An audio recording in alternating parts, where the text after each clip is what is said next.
My throat got really sore before Thankmas, and then as I was doing Thankmas, normally I lose my voice after Thankmas anyway, because I'm just yelling all the time for donations. And then by the end of that day, I was like, I blew my voice out and my throat hurts, but it's worth it. And then I forgot that I had to do the streamer awards the next day, and then I was talking loudly at that, and I was talking really loudly at the after party because it was really loud there. So my voice hurt even more. And then the last day I was in LA, me and Ethan and our friend Justin, we like to do a boys' day where we go and have dinner together, but we hung out all day and then we're just drinking all day. Not like getting drunk drinking, but just like alcohol was had, which is not good for your throat. So it's just a bad idea. So my throat was like really bad, but it's much better today.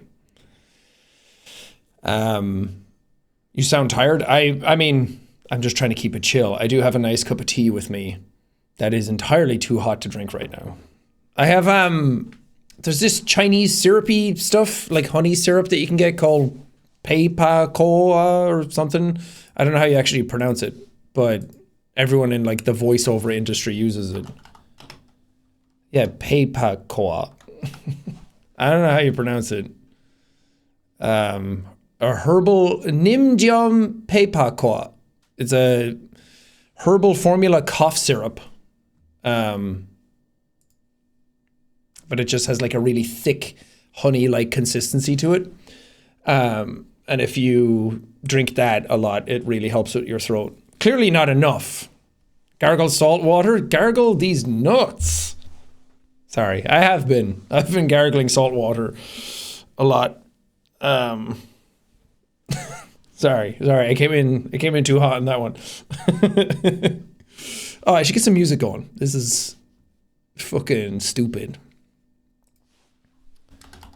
Lo-fi chill beats to jerk off to.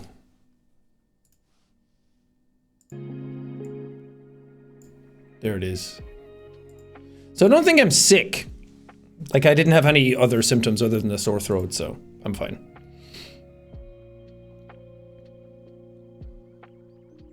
Can I jiggle your tits, mister? Oh, they're big enough right now to do that. I need to get my shit together after Christmas.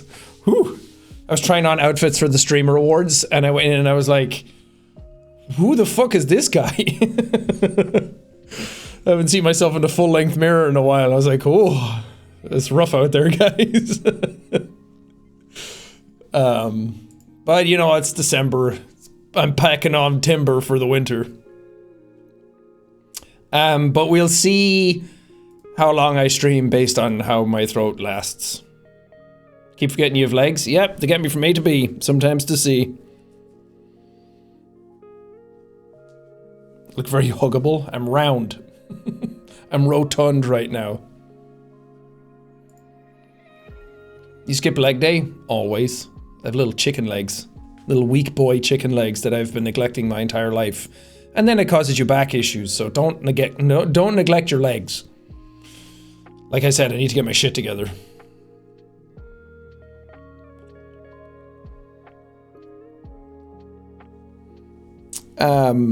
But yeah, I want to talk about Thankmas, I want to talk about my LA trip, I want to talk about streamer awards a little bit, because I had a small part to play in that.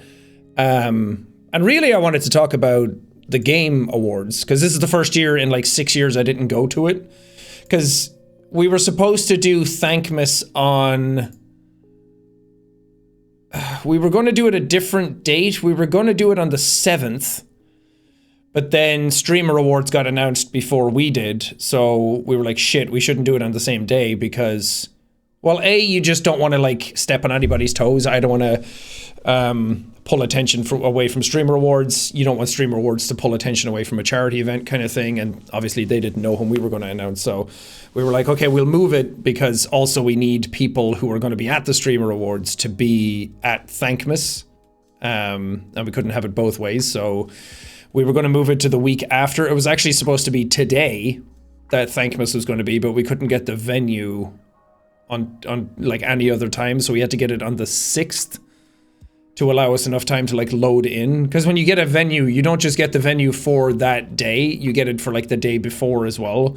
because then you have enough time for the team, depending on how much tech you have, to come in and set everything up.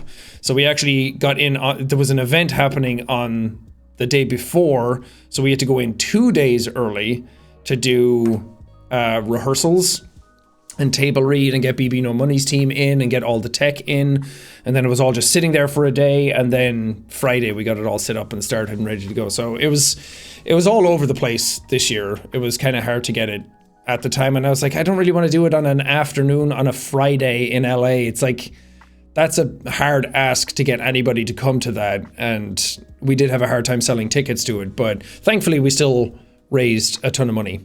So I'm happy with that, but it just, like, the scenario wasn't ideal for Thankmas this year, but you know what? We ball anyway. We fucking ball. We get it done. We show up. The community shows up. We still raise money. Doesn't matter. We'll still do it. How much was raised? It's still going.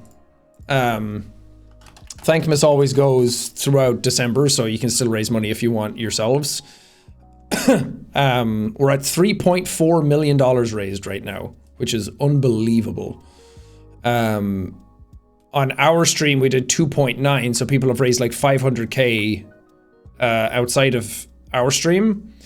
Dawko did a stream, raised $60,000, pretty much $61,000. Incredible. Caitlin Marie, 9,000. Kitten Arcader, 5,000. Idealia, 4,000. Vonnie, Phantasmike, Argic, Codeit Live. Some of these people are people that we came in and topped up their donation amounts for Clause My Cause.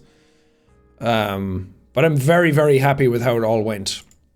We had a couple of things in the back. Normally, I'm trying to be like a different person about certain things. I've described this before where I felt like life was happening at me instead of to me. The best way I always described it to people was like, imagine 2001: A Space Odyssey, the ending of that, where the light beams are like going either side of the dude's head, and it was, oh, magical. I was like, that's what my life feels like. It feels like life is just these two like beams coming past my head, and it's up to me to like grab things out of them, but it's always just kind of like happening at me, and I'm just kind of like sitting in the middle of it dead, like, I don't know what to do. I don't know, maybe that's depression. So I was like, the last 2 years I've been working really, really hard on myself in therapy to kind of like change my lifestyle habits and my brain. And I think this year I finally like cracked the code a little bit and like taking my time a bit more, embracing things a bit more, being a bit more present and stuff. But I described it to my therapist that with Thankmas, I'm like, leading up to it, I'm so nervous and so stressed out and so agitated because so much needs to get done. And then the unknowing nature of it all, and I have to travel and I have to go to LA, and like there's so much that leads up to it. And then during it, I'm worried, is it going well? Are we raising enough money? Are people here? Is the tech all okay? And then afterwards, I'm so happy that it's done. I'm like, not once in any of this that I was doing it did I enjoy anything that was happening. I'm like, that's not good. Like, I should enjoy the things I'm doing. I should, and all it would take is like a perspective shift to enjoy it more. So this year I did that, and I had way more fun with it. And not that I don't enjoy it, it's just, there's so much around it that my brain is just thinking about like every scenario. So this year, while I was in it, I was like, and maybe you could tell on stage, but I was just kind of like in my own skin a bit more. I was embracing it more. I was having more fun. Leading up to it, I was like excited about it rather than being just stressed out and just nervous. I still had those things, but I was having more fun with it. And then afterwards, I was so happy that it was done. And normally afterwards, I like pick things apart because I'm like, well, the stuff that went well. So now I have to focus on the things that didn't go well because those are the things we can fix and get feedback on. But this year I was like, you know what? That's a weird negative energy to have after it. So I'm not going to do that this year either. I'm just going to focus on the positives and everything that went well. Like we had where Baby No Money came on, and then Pokey Ray and Michelle came on afterwards. They were supposed to come on before BB No Money for the first show because that was just how the segments were, but traffic in LA is fucking terrible. And they were late by like 20 minutes, which is not their fault. I don't blame them for that. They tried to get there on the time that we established.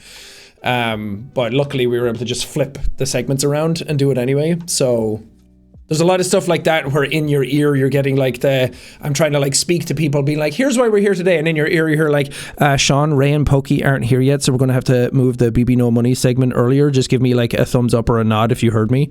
And I'm like trying to speak at the same time, so it's a very hard thing to do. It's like talking with a speech jammer, but I've gotten better at it, luckily. But it all went really, really, really, really well. We had such a cool show planned. Justin, my friend, put together something really special, and he wanted to have everything be sort of like themed around like Christmas movies, even though Thankmas isn't Christmas, but it's like the holiday movies sort of vibe, and they all just end up being Christmas. But he did an amazing job, and everyone behind the scenes did an amazing job, and we had more moving parts. It might not look like it out front, but we had more moving parts than we did the year before. And I'm just so glad that everything went so smoothly. And maybe it's also because I was just a bit more like laid back about it and a bit more level-headed about it and a bit calmer about everything. But I just feel like everything flowed so smoothly. Everything smoothed so fluidly. And everybody that was there did an amazing job. We had some incredible guests this year. We had so many guests, actually, that we had to stop asking people. I had more people that I wanted to bring up, but I had to stop asking people because we just, like, between everybody asking, we had too many people then at that point, so we had to fit them all in. Hence why we had 10 people on stage at one point for a segment. But I'm glad that it all went well. It's fine to have a show that goes well, but we're not there just for the show. Like, we're there to raise money. Like, there's no point doing Thankmas in that form. You can put on a show and it can be fun, and everyone at home can have a good time watching, and everyone in the audience can have a good time being there, and all the guests can have fun, and I can have fun. But if we're not raising the money, then there's literally no point having the show be the way it is, you know? Like, the whole point is to raise that money. And I keep saying, like, every time, like, oh, people are coming on, how does that raise money? These people are coming on, how do we use that to raise money, you know? But I'm glad that, because sometimes I've done it before where I've sat at home and played games and stuff for not Thankmas, but like other streams in the past, and it just doesn't work. Like, as soon as you start playing games, people don't donate. Anybody here who watches me for a long time knows, or has watched any of those live streams or any of those charity streams, knows that you raise the most amount of money by just reading donations and talking about the cause. That keeps them flowing in. So I was worried if we did stuff on stage too much that people wouldn't donate as much. And we still had that problem a little bit. I would still raise more money if I just sat there reading out donations, but it's trying to balance like the fun with the money. And I think it worked really well. Still a couple of things we can fine tune, but I had a great time. Hopefully it was fun to watch as well. It's always something that's hard to gauge when you're like on a stream and you're listening to people like cheer in the crowd and everything. And I did see some people complaining that the crowd was too loud or they were cheering too much. And I'm like, I don't know what you expect. It's a live show. Like, you would do the same if you were there in the room. It just adds like energy. It makes everything feel good. Yeah, I just don't really get that complaint. But yeah, I had a great time. I thought it was fun. We put a lot of effort into it. I was absolutely fucking exhausted by the end of it. But I had a big like sigh of relief to be like, okay, it went well.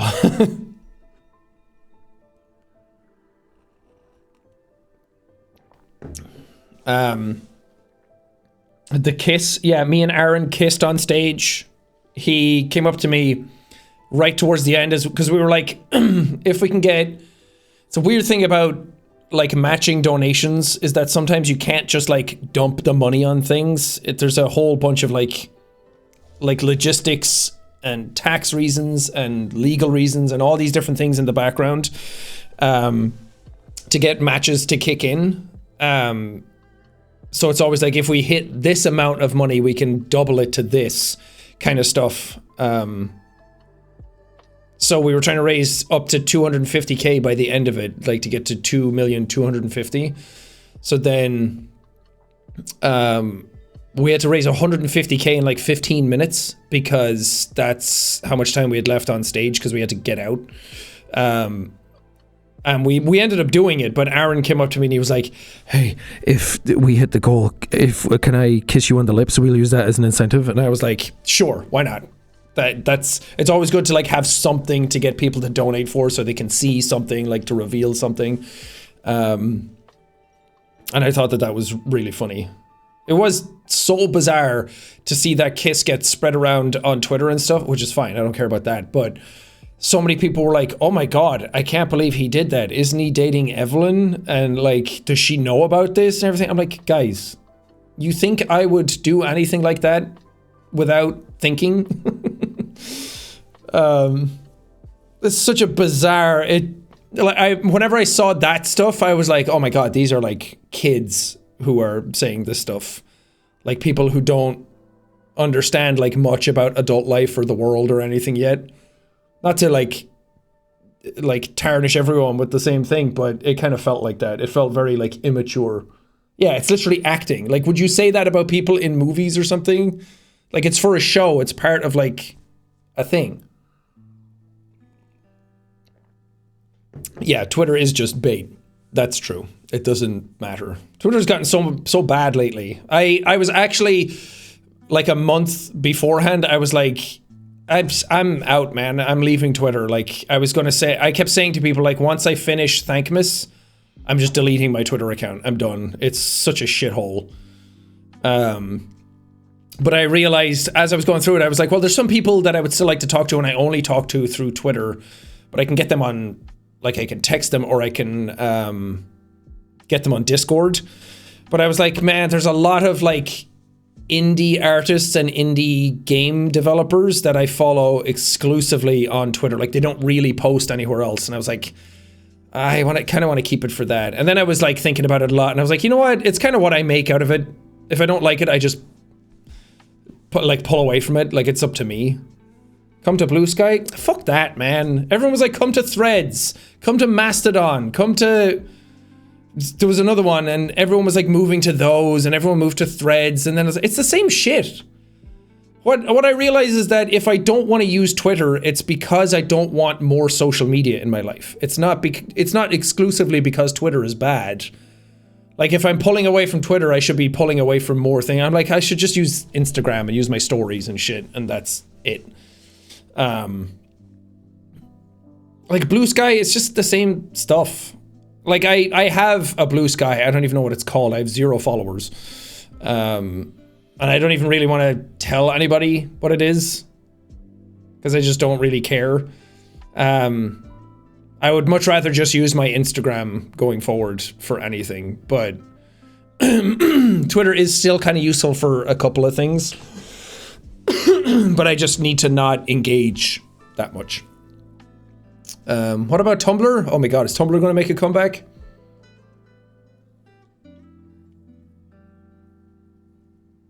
Twitter is kind of like the new Tumblr. Remember when everyone used Tumblr years ago and then it started to get like really toxic and way too like opinionated and way too parasocial and people were just getting a bit too like comfortable? It kind of feels like Tumblr fell off because of the sale and they got rid of all the porn and then Twitter just became a dumping ground for everything. And now it feels like Twitter's the new Tumblr and maybe Tumblr's having a comeback. I think what we all need to realize is that we need less social media in our lives, not more of it. We don't need new places to go because it's just going to end up the same thing eventually anyway. They're all going to turn into the same thing eventually. Although Twitter did get bad because now it's monetized and I think that's what ruined it. Yeah, I don't know. I just don't care enough about social medias. Because I tried Threads for a while, and then I came back to it recently when everyone was like, oh, go to Blue Sky, it's better, and everyone keeps posting their Blue Skies, being like, Twitter's going to die, let's go to our Blue Skies. It's like, Twitter's not going to die, and you're all going to forget about Blue Sky eventually, or you'll use it a little bit, but it won't be as big, and I don't know. Maybe I'm just an old man yelling at clouds. But I went to Threads one time, and the first thing I got served was like, right-wing Republican stuff on the For You page part of it, the algorithm one, and I was like, okay, I don't want that. So I just left again.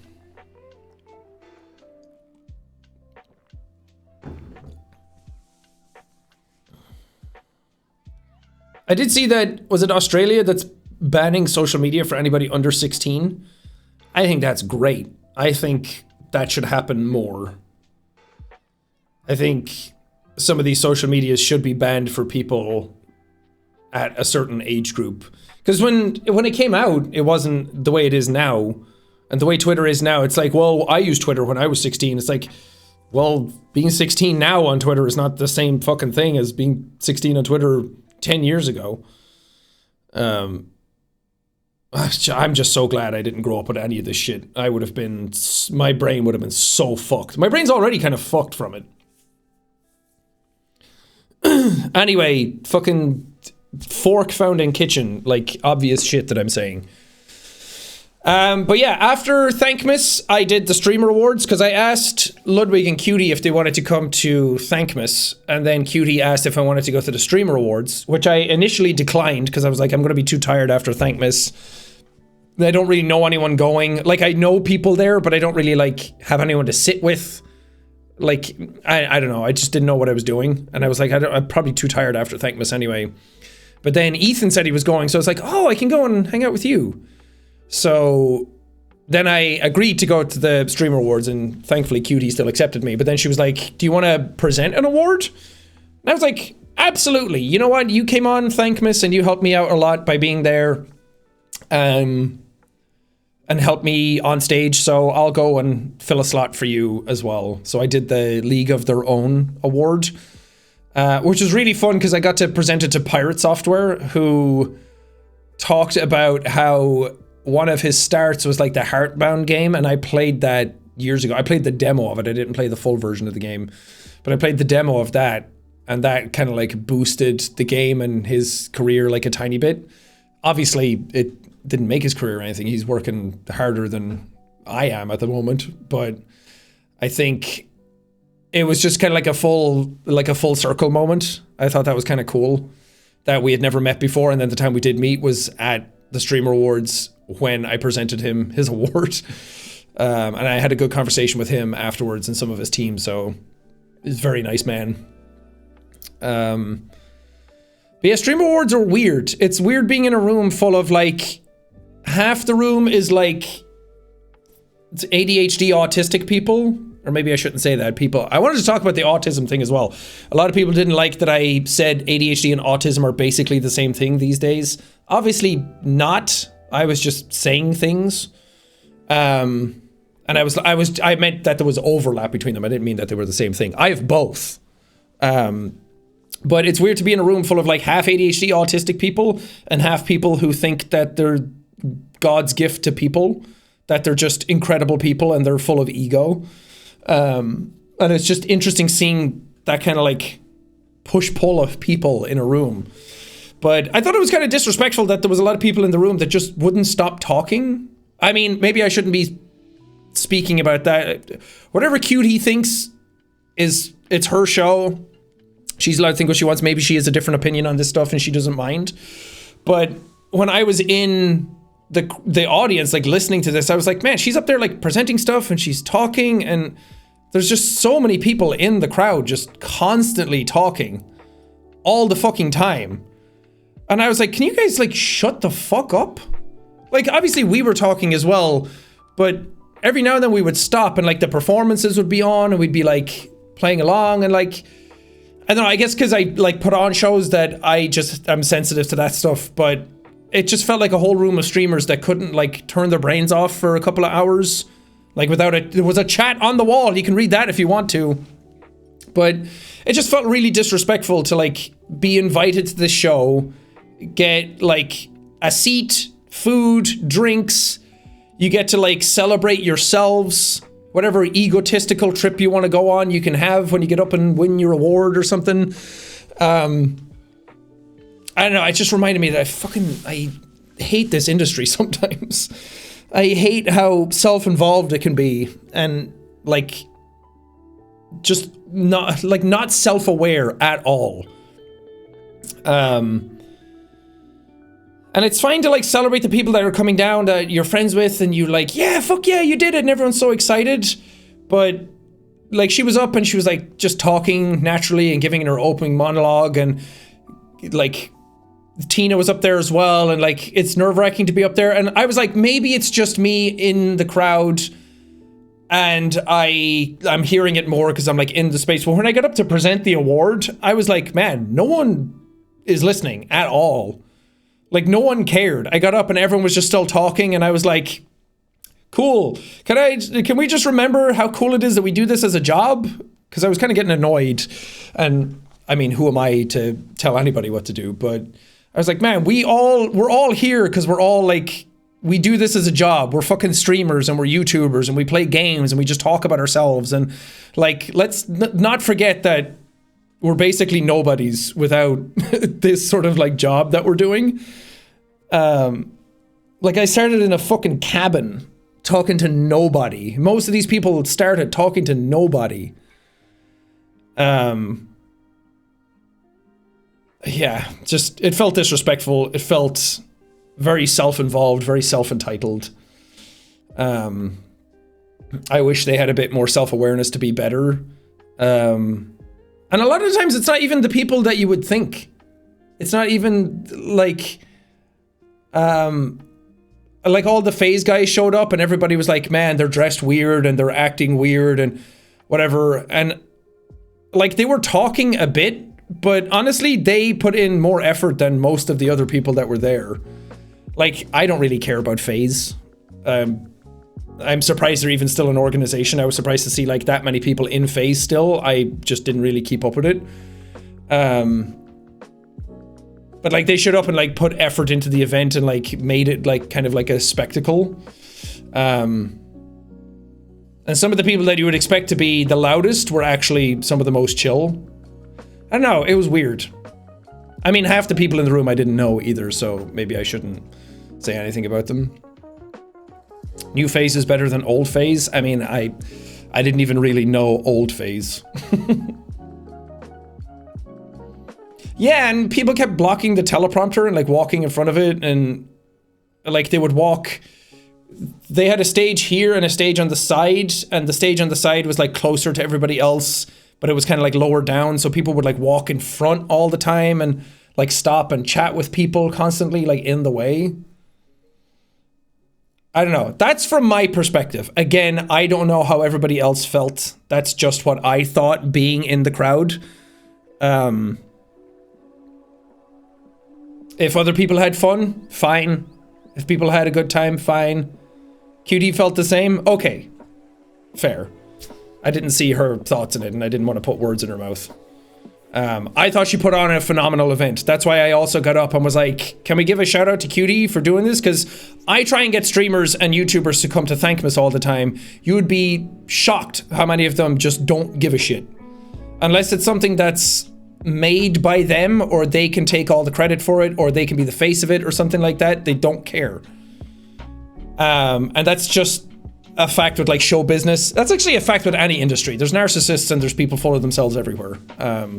But it's very, very hard to get that amount of streamers and that amount of people together in a room to do a thing that doesn't really involve them. So I was very impressed that she was able to get that many streamers together for an event like that.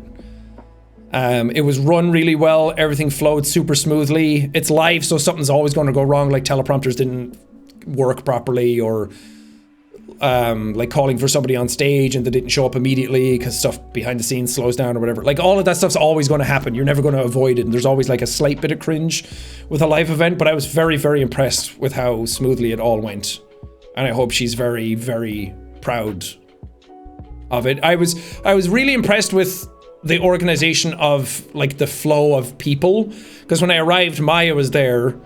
That was the first time I met Maya as well, which was really nice. But she was like, okay, now you're going to go over and talk to Stable Ronaldo for your interview. Then you're going to go over here, go into that one, and then you're going to go back here. Wristbands are really quick and easy to get. Everybody was just like fucking on the ball.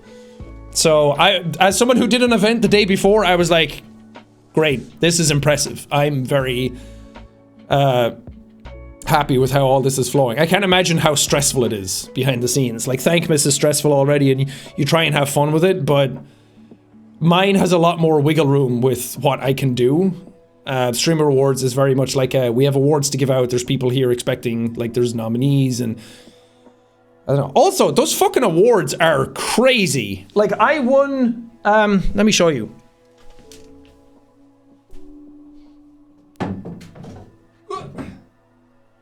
I won the Old Peepo,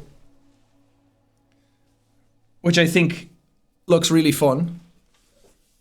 What happened to the music? Is it still going? Oh, it is. Oh, I thought I broke it. This is the Old Peepo. Best Philanthropist Streamer, Jacksepticeye 2021. First Streamer Awards. Shout out. There's not even a philanthropy section now. RIP. But these are the old, like, I think they're 3D printed, maybe, or they're just like molded or something, but they're like more hollow, and it's fairly light in comparison, but the new one is like this height, and it weighs a fucking ton. Well, not really. It's like 15 pounds. It's like 10 kilos or something. I don't know. It was really heavy. I picked it up and I was like, holy fuck. And they're made out of metal. And I was like, man, these are really nice, but I'm kind of glad that I have the original. This is like a collector's item. You can't get these anymore. Everybody else has the other one, but the first year people, we got this one. The new one has gold? Does it actually? I mean, it looks gold. Is it like layered in gold? 10 kilo? I swear, they're really heavy. You know, you see those videos of people who are like, oh, I have a tungsten cube and it's really fucking heavy. Oh my God. It's like that. It was really surprising. Who else did I meet? I had a good conversation with S-Fand. He messaged me before about like the mental health videos I'd been doing. That was really sweet of him to do. I actually got a ton of messages from people. I hung out with Ted Nivison a bit because he was at Thankmas and we got to chat a little bit afterwards. I was talking to like Ray, Hassan, Austin, Will Neff, like all of them afterwards a bit. Oh yeah, I got to meet Iron Mouse at the event as well, which is really nice because Iron Mouse donated to Thankmas as well. And I'm really happy with that. Slimesicle Charlie, he was at the Stream Awards. He also donated to Thankmas, and I was glad I got to meet him and say thank you in person. Met Foolish for the first time. Got to talk with Me Young and everybody again a little bit. But yeah, meeting Iron Mouse was so nice. She also did a performance on stage, which was really cool. Because I knew they like dabbled in music stuff, and I obviously knew Iron Mouse could sing and do opera and everything. But to actually like see a performance on stage was really cool. It looked cooler in person than it did on the stream. The way it almost looked like a hologram, kind of. It was awesome. It was so well put together. What did I think of Booby? I don't know if I'm allowed to say who I think Booby is or if it's like common knowledge. Or is it Bubby? I don't know how to say, but I was surprised. It's like an open secret. Okay, I didn't realize that he had a VTuber, and I heard the stuff back, and I was like, who was that guy? He sounded so fucking cool. And I was like, there's no shot that that's Connor, right? And then I looked it up afterwards, and I was like, holy fuck. He's a deep voice anyway, but when he puts on the voice for that character, I was like, good God, that's sexy. Well done. Yeah, that was really cool. I had a good time. We got like the little horn things with the pink hearts, and we were like dancing with them. He's done fuck all with it, been around for a while.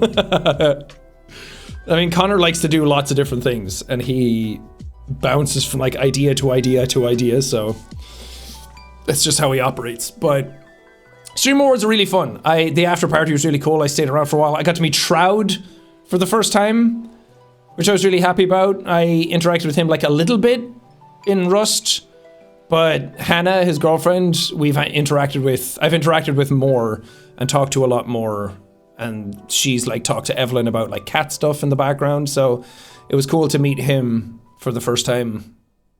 And he won the Legacy Award, and I was like, dude, there's very few people who have a legacy like that in this industry, where it's like so beloved by everybody, and no matter what you do, everyone's kind of like, doesn't matter, he's locked in for life, everyone loves him, our opinion's not going to change.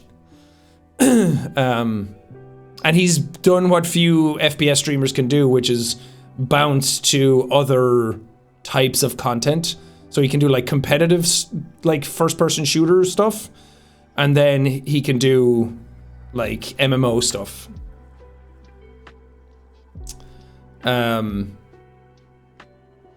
Yeah, that was really cool. Did anything else happen? Did I forget? I got to meet Tina very briefly.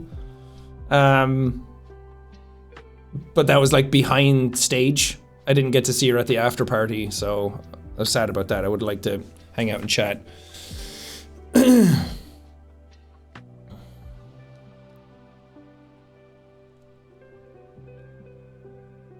Queso wasn't there? No. I'm so glad Queso won, like, what did they call it? Creator of the Year at the Game Awards yesterday. Was it yesterday? Day before. The thing I like about Queso is that it feels like old school streaming and YouTubing. That the like current sort of stuff that people are doing feels very like trend hoppy, like the editing all kind of feels the same. People are doing like trends and gimmicks and that kind of stuff. And I mean, Queso does have like a couple of gimmicks, we all do, but I just like that he seems to enjoy what he does. He appreciates where he is and that his life could be a lot different without it.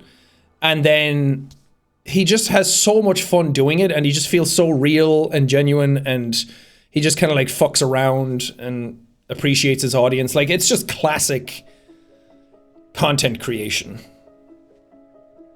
And for a while you kind of feel like that's sort of gone. And I was kind of worried about that for a while, and I'm like, because that's what I do, and I want to keep doing that, and I don't want to like change what I do. So it's nice to see that. I was like, I'll write out this wave of like the current stuff and kind of like tap into it every now and then and see if we like come back. Like I keep talking to people behind the scenes about like pendulum swinging, that it'll come back and people will want that sincerity and genuine nature to come back again, and they won't want people who just like trend hop. So that's kind of like a good indication of that. I mean, he was the one I voted for, so you two should collab. I mean, I'd love to. I'd love to figure out something to do, but time zones are hard. I don't even know where he lives, or what time zone he's in.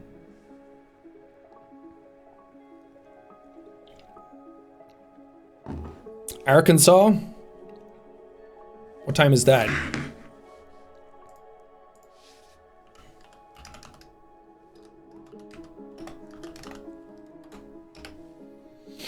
It's 8:54. Oh, he's not that far behind. 6 hours.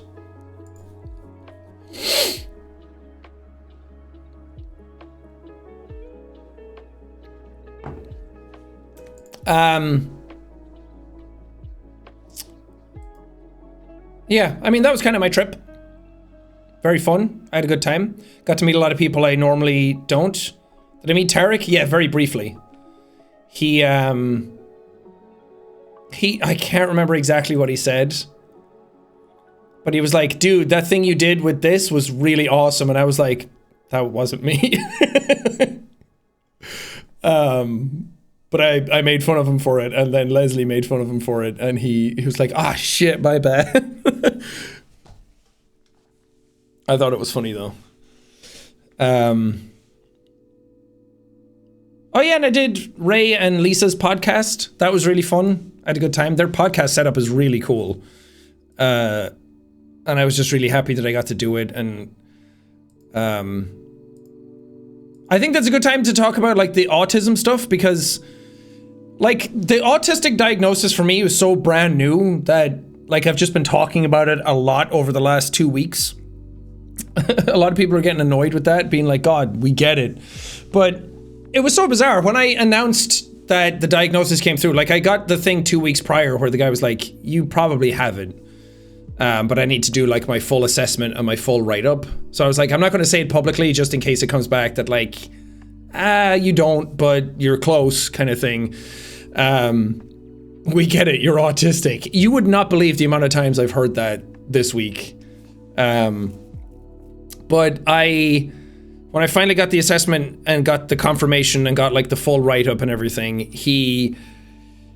I came home and I was like, I'll tweet it out and I won't say it one way or the other. I'll just say like, hey, this is it. This is what happened. This is the assessment.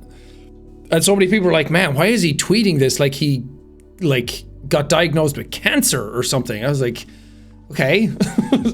I didn't. I just tweeted it normally. And people were like, God, why would you admit that? Why would you say that? Like, no one cares. It doesn't change you as a person. I'm like, I mean, I know. I didn't say it did. Like, did you watch the video I did? And then I did the video and I had the thumbnail being like diagnosed because that was the fucking thing Keemstar put up on Twitter. And people were like, why did he announce this? Why did he post this like he killed somebody? And I was like, yeah, that's a weird thing to like, the diagnosed all in red. So I did the thumbnail to kind of like make fun of that. And I did like the sad face to be like, oh guys, no. And then if you watch the video, it's like, well, obviously I'm not sad about it or anything, but people clearly didn't watch the video. And then there was so much posting about it on Reddit in like different communities. And people saying like, oh man, that's so cool. Like Jacksepticeye, he's older and he has a huge audience and he's talking about autism and like opening up the conversation. And then after about a week, it like flipped and there was so many, I didn't realize how much elitism there was in the autistic community. There were some people being like, well, he doesn't have like the right kind of autism, or he doesn't have like the debilitating autism, so it doesn't count. Or like the stuff he's describing as his autism doesn't really sound like autism to me. I was like, whoa, where's all this coming from? Like, I went to a professional and got diagnosed and didn't self-diagnose ever. So I have it.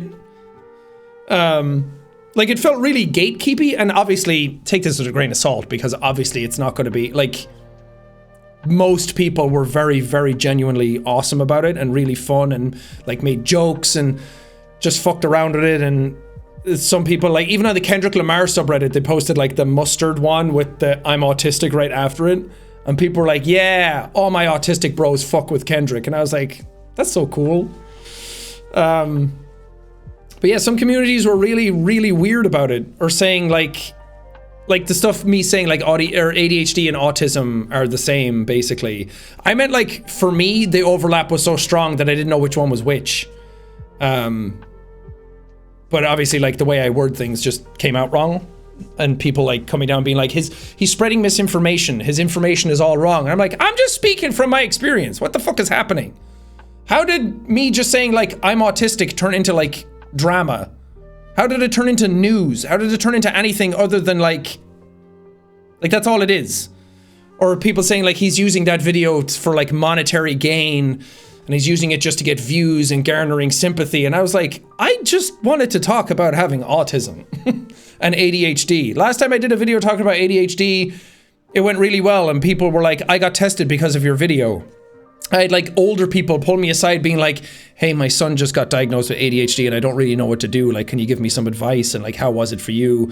And I was like, that's why the video was made. And the exact same thing happened with the autistic video, where so many people, like close friends, people on YouTube, you would be shocked how many YouTubers messaged me just about mental health and autism and ADHD and stuff in general, and how many eyes it's opened because people were like, really, you? But you're so social and stuff, and like trying to break that stigma of what it means to be autistic does not mean that you have to be like in a corner stimming, not talking to anybody. That's like such a stereotype of what like all of autism is. Obviously there are people in the autistic community who are like that and they have higher needs than I do. Like, I don't know, it's just really bizarre. And like, obviously it's not going to change how I interact with it. I'm still going to talk about it because fuck those people for talking that way. I just thought it was like, no wonder more people don't want to talk about it. No wonder more people don't want to open up about themselves. because this version of you that's masking, that's afraid to like show yourself to the world and is afraid to like be yourself. Like the way I describe it is that I feel like I was a character. I feel like I was playing a role in my life, my entire life. And then when you finally get it diagnosed, it's not a case of like, oh, my life is different. Oh, I can get medicated for it. Like that doesn't happen. It's like, oh, thank God I'm not weird. Thank God I'm not a freak. Thank God there's nothing wrong with me. I'm just different than other people and I fit into this subset. And like it just blew the doors off my life, where now it's like, this is the first time in my life I feel like I can be my authentic self and not really feel like I have to play a role for other people's sake. So it's, of course, it's difficult for people who are masking all the time to come out and say who they are, because people react weirdly to it. I have the benefit of being a very popular YouTuber, so when I talk about it, I have an audience that backs me up, and then it gets accepted really well. I can't imagine what it's like for the people who don't have that for them, who are like, oh, I'm autistic, and then people like shun them or look down on them. Yeah, like, autism doesn't mean antisocial. That's what people used to think it was. So, I don't know, fuck those people. Got so tired of it. I was like, how are you taking this thing away from me? How are you making it seem like I don't know how I feel about a thing about myself? Oh, so annoying. It's like when I see people who are like transitioning or something, and then they don't align with what the stereotype of transitioning is, and so people are like, you're not transitioning properly. What the fuck is your problem? Shut the fuck up. Everyone can live their life how they want. I get so mad about it. It's so hard for people to like live how they want to live as themselves, and that's another reason why I hate social media, because everyone's like just falling into slots where they think they're supposed to align because of how the public is going to react to them. So I'm just going to be myself. I'm just going to, and like, there is like, when you get diagnosed with stuff like that, there is sort of like a grieving process for yourself that I don't know how to describe. I don't know if other people had this, where it's like, I'm the same person I always was, but now because I have the autism diagnosed, it's like, oh, that's why I do certain things certain ways. But now also some things that upset me, or like I had an experience when I was in LA where I kind of had like, I guess what they would call like an autistic meltdown, but that sounds harsh. It's more like, to me, it feels like a switch flips, and like my brain just switches up, and then it's like, okay, now I'm uncomfortable, and now I don't really know what to do in this scenario, and my emotions are kind of like at 100. And I kind of shamed myself a little bit for it, because now I'm like, oh, it's my autism. And for some reason that was like a negative to me. And I kind of like looked at myself differently for like a different reason. I don't now, but it was like in that moment, I was like, this is like, now I have like a name for this thing. And I didn't understand it before. And I thought it was just like, oh, a mood swing, or like, I don't know why I got upset about something. It was really bizarre, because I was like, why am I getting upset at myself for this thing? Like, that is just a part of how your brain operates, that you're reacting this way. But I was like shaming myself for it, and I don't know, it was a weird thing. And I took some time and I pulled out of it, and I did something that I don't normally do, which like, it was an experience I had with some friends where we were talking and I felt like I kind of like fucked up the mood. And like, it was a great time and we were all having fun. And I was like, man, I'm coming into this with like such weird energy. I don't know why I said some of the things I said.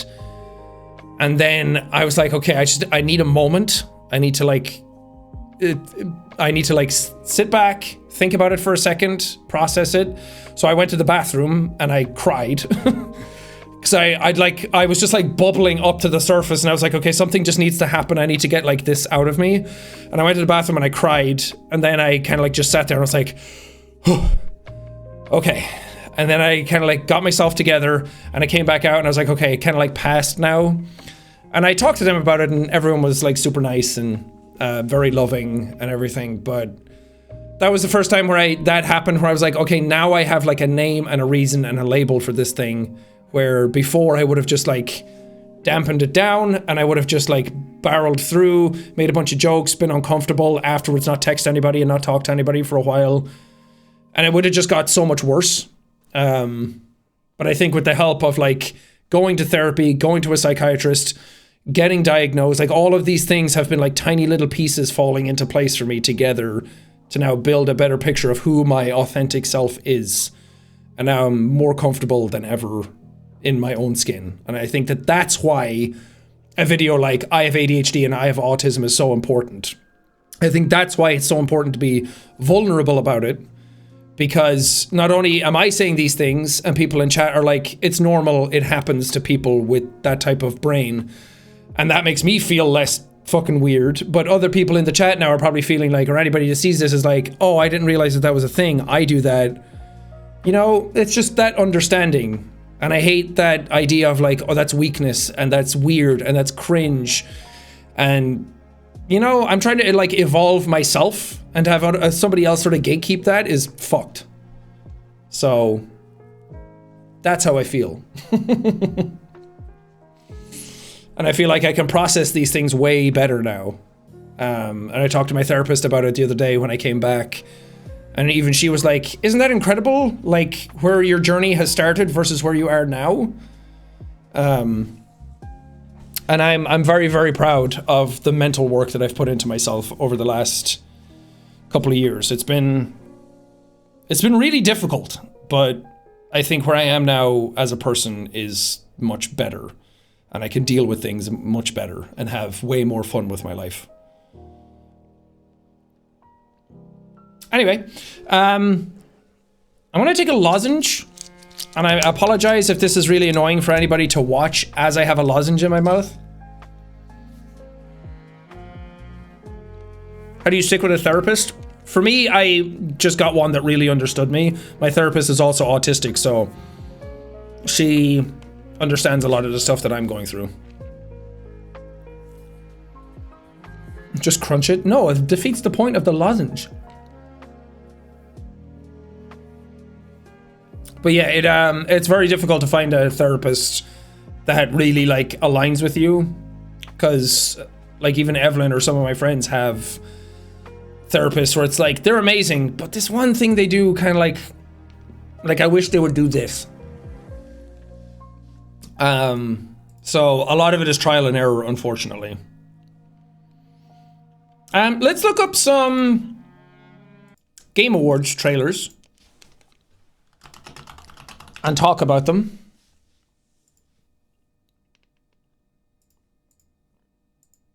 Oh, The Witcher 1 was 6 minutes. Oh, hold on. Calm down. Hold your horses. This was one. So, what's interesting is that a lot of people were talking about the Naughty Dog. I don't need 4K. Fuck that.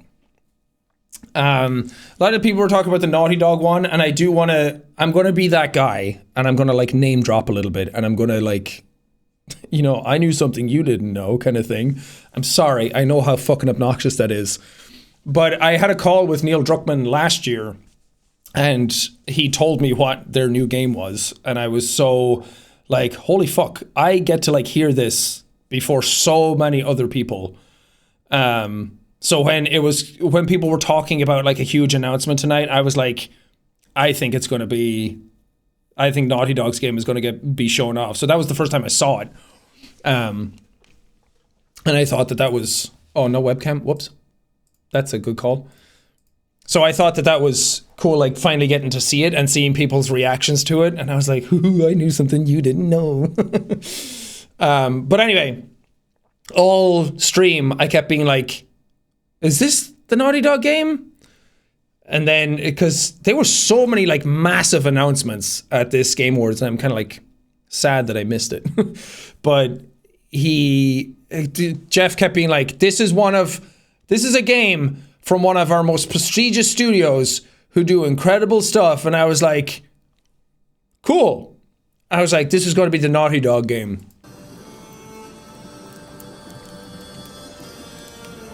But this isn't it. This is Witcher 4. Dearest daughter, I've watched ye grow from a devilishly curious child into a remarkable young lass with much grace, wisdom.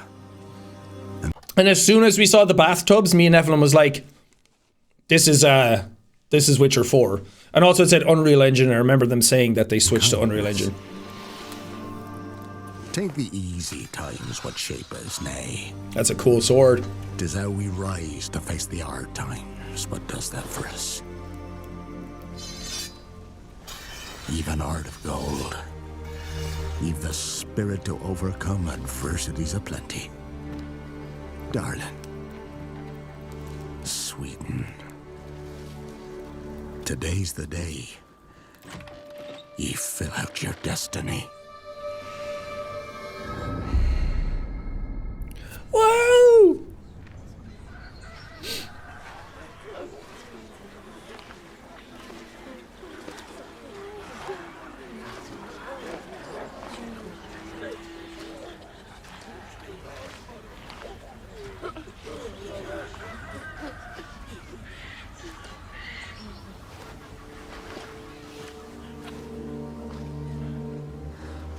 Forgive me, daughter. 'Twere my only choice. I shall. 'Twere my only choice, dear love. I shall be. Holy graphics. Well, also remember this is a cutscene. Even if it's done in engine. That's the thing people always get confused. In real time versus in engine versus CG are all like 3 different things. So it's like it can be in engine, but it's still pre-rendered, just using the engine's tools. People are like, they need a 5090 to run this stuff, and like, you can do this on a 4090. I mean, I think it even said it in the beginning. Be the bringer of salvation.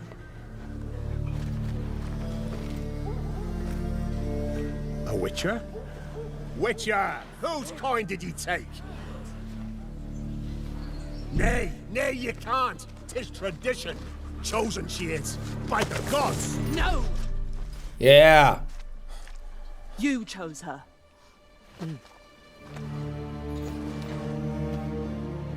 Ciri's cool. I wonder if she lost her powers, because in Witcher 3 you get to play with her a little bit, and she's fucking, I mean, she has like a god inside of her or something, right? Where she has like crazy magic abilities. I wonder if those are gone now, if they like got rid of it. But I'm glad it's Ciri. Ciri's a badass.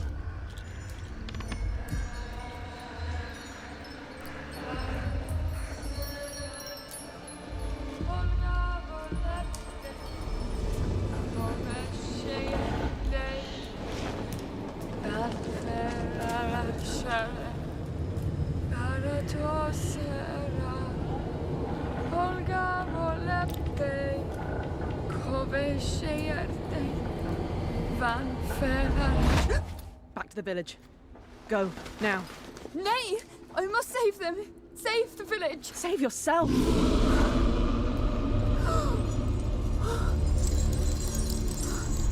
Run! To shelter! To your father! Run! I love that she's wearing like Geralt's style of Witcher 3 outfit.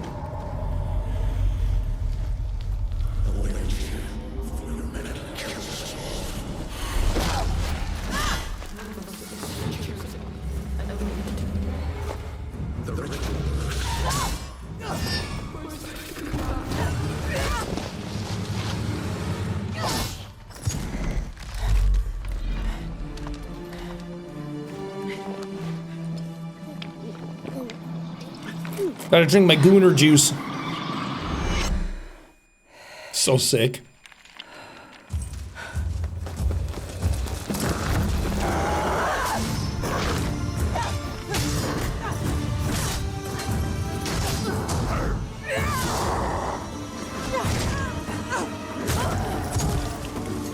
What kind of monster is it?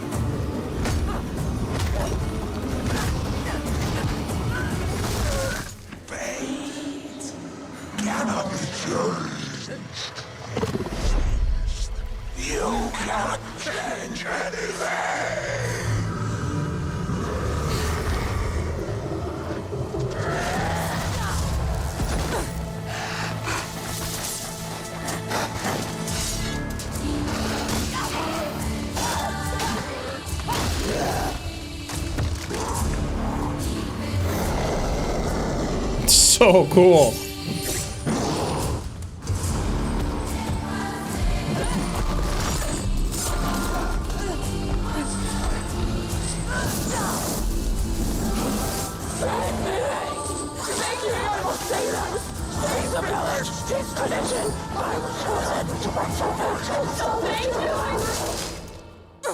That's so cool. I love that you could hear like regular voices in it.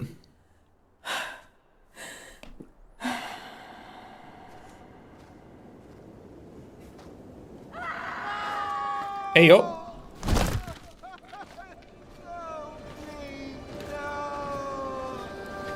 She were to go to the woods. The chosen one. His tradition. Oh no, no, no.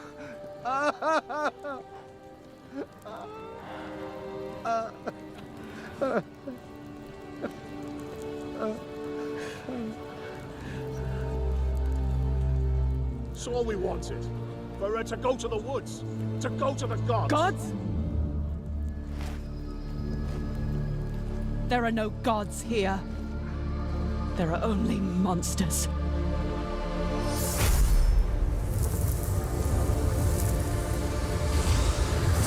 Fuck yeah. Guys, I'm beginning to think that people are the monsters all along. It's very Geralt of her.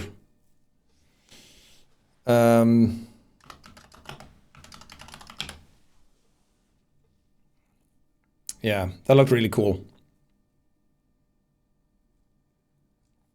I'm excited for that. God, Lord knows when it's going to come out. We had... Didn't they announce a few months back that they hit like full production with it? So... It's probably going to be like 3 to 4 years away. 4 probably.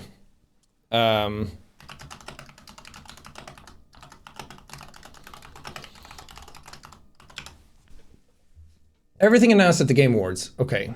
Ninja Gaiden. Don't really care about that. One Move Away looked kind of cool, like unpacking. Slay the Spire 2. Shout out. I'm fucking terrible at it, but I love playing it. Didn't they say 2027? Oh, did they? That makes sense. Dave the Diver. Steel Paws. Kiora. It was funny seeing the Sifu people make a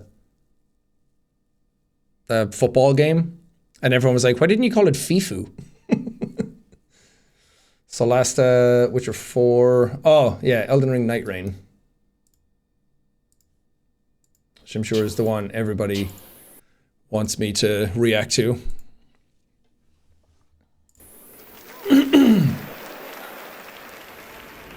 Yeah, as soon as this showed up, Evan and I were like, Elden Ring? Like, that tower, I was like, I know these things. I was like, oh, but the things in the distance are, and then this showed up and I was like, well, that's Elden Ring. That's the castle, like, style and the towers.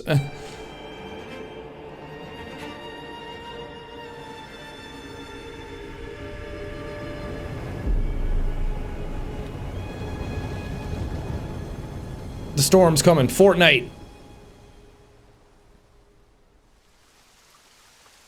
Yeah, so the game only takes place in Limgrave. So far.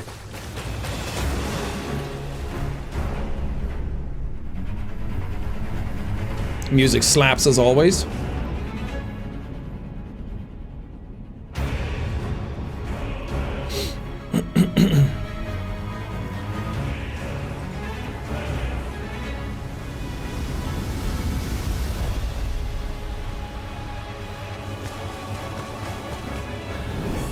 Of redemption. You were chosen.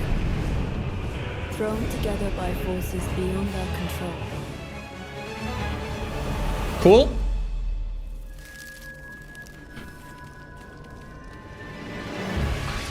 Breath of the Ring. This thing looks cool. This is the centipede demon from Dark Souls, right?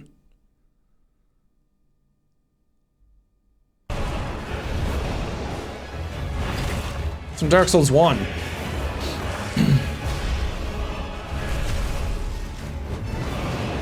This is cool. This is straight out of like modded Elden Ring.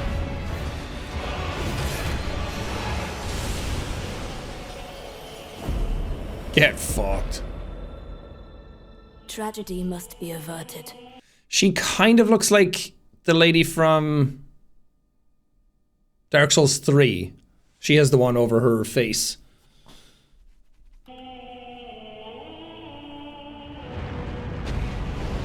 And for that, I need your help. Woohoo!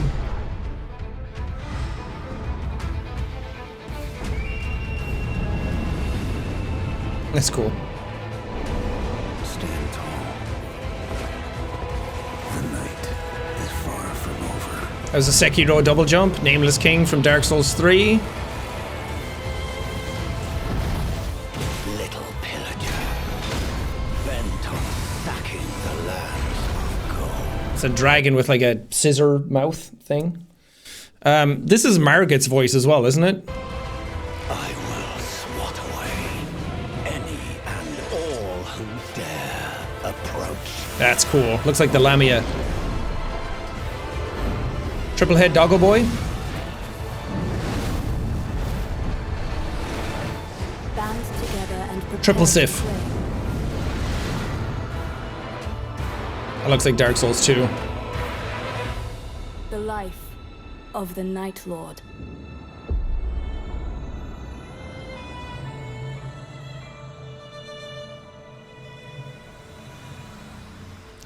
I know a lot of you are probably like, Jack, you must be losing your mind over it. I'm not that excited for it. I'm going to be honest, because I don't really like them like throwing Dark Souls stuff into the Elden Ring world. Like gameplay wise, I'm sure it'll be amazing. I'm sure it'll be really fun, and I think I'm going to play it a lot. But it just doesn't really like get me as excited as like a new game that they would do. It's also probably not helmed by Miyazaki at all. It's probably a B team that are working on it, which the last time they tried to do that was Dark Souls 2. That didn't really work out. And I get why they're doing it, because now they own their stuff. And what I've heard it sound like is kind of like a Fortnite mixed with a roguelike. So that's just not really what I'm looking for. Like, I don't play the PvP in these games either, because I just don't really enjoy that aspect of them. I like the lore, I like the world, I like the story, the art style, the weapons. It's not PvP. I know it's not PvP, but I just mean like the online element to the games. I'm sure it'll be fun. Like Evelyn and I will play it, and I'm sure I'll have a good time with it. And I am excited to see it, but something about it just feels off to me. Like as soon as I saw it, I was like freaking out a little bit, and then I thought about it a while, and I was like, yeah, okay, that makes sense. But we'll see. It doesn't get me as excited as like I guess I'm like a fucking FromSoft elitist though, so I can see why people would be pumped about it, but I'm cautiously optimistic. But 3 players, that'd be cool. Maybe we should just show this, actually. Final Fantasy VII Rebirth coming to PC. I got through like 2 cities in the PS5 version of it, and I couldn't do any more. Catley, this was fucked. Isn't this just AI generated? As soon as I saw this, I was like, this is fucking gross. It's coming to Apple Watches. And like, I think one of the people who's working on it like did NFTs and stuff, and people can't find information on the developers and shit. I was like, ooh, you made a speech at the Game Awards about like layoffs and stuff, and then you put this up? Ugh, I don't like that. Project Robot, baby! Let's fucking go. This is the one that actually got me excited for the night. Congratulations, Game Science. Fumito Ueda. Probably my favorite game director in the industry. Fumito Ueda, Sam Lake, Hideo Kojima, like all these people are like, if they're doing something, I'm going to want to know about it. Fumito Ueda, one of my faves. I have his fucking game tattooed on my skin. I have a giant Shadow of the Colossus poster in the background. If they made Shadow of the Colossi the way these Bloodborne statues are, I would have all 16 of them lined up behind me. So when this one showed up, I've been following what Gen Design have been doing for a while. I've seen their website, the like little snippets we've been getting of like, little snippets we've been getting of like screenshots, interviews, everything. I was so curious about what this was going to be. At the Game Awards, our aspiration is to create moments that define our medium and remind us all why we became fans in the first place. Oh yeah. 5 years ago, I had the pleasure of having lunch with one of our industry's most treasured game makers. Okay, flex. That's pretty fucking cool, though. Just recently, he finally shared an ambitious vision for his next project. Tonight... Which unfortunately... Sorry, I'm pausing it a lot. It's my stream. I'm going to do whatever the fuck I want. He said it's his most ambitious project ever, and I was like, fuck yeah! Well, I didn't know it was Eco Guy yet, but the trailer didn't show any of that. Like, I want to see more of it. As a very special gift for our 10th anniversary, I am beyond honored to reveal this stunning new project for the first time anywhere, with an early look at real gameplay footage of this studio's highly anticipated upcoming title. Hell yeah. Let's take a look at this announcement trailer that I'm sure will capture your imagination. Fuck yeah, Jeff. He got to announce so many cool things. He must be so happy. Okay, epic, sure, throw them a bone. They probably don't.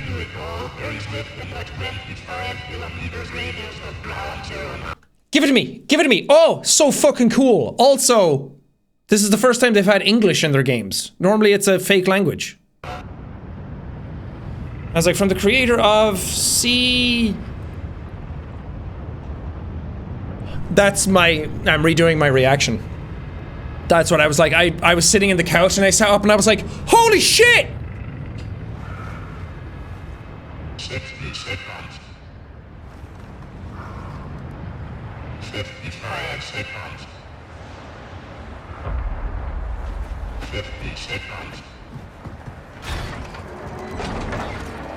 45 seconds. So cool. 30 seconds. 35 seconds. Start medium in 30 seconds. 25 seconds. 20 seconds. 15 seconds.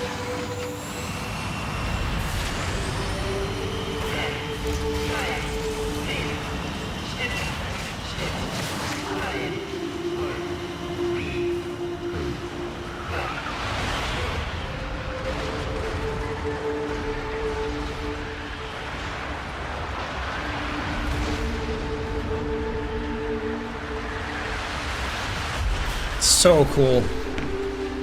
It's a shame that that's all we get. This music is so much like Shadow of the Colossus that if he got Kao Otani back to do the music, I'm going to fucking freak out. I don't know if it shows names at the end. Oh, hold on. But everything's, go away.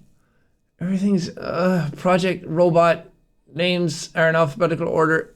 Is his name there? I don't want to read this. This is difficult. You did this on purpose. You knew people would look, but you knew it would be difficult. This is a fucking mess to look at. I'm just going to pretend that I can't read.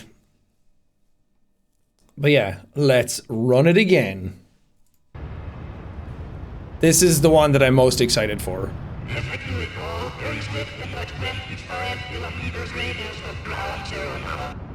So, okay, let's break this down. I'm going to be one of those guys that breaks down the trailer and gets it all right when the game comes out.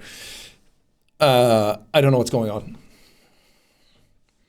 There's two voices again, like Dorman. Whenever Dorman would talk in Shadow of the Colossus, it had that like doubled up sound. So it reminds me of that. The name of the game so far is Project Robot, but it's going to be changed later. It's not the final name.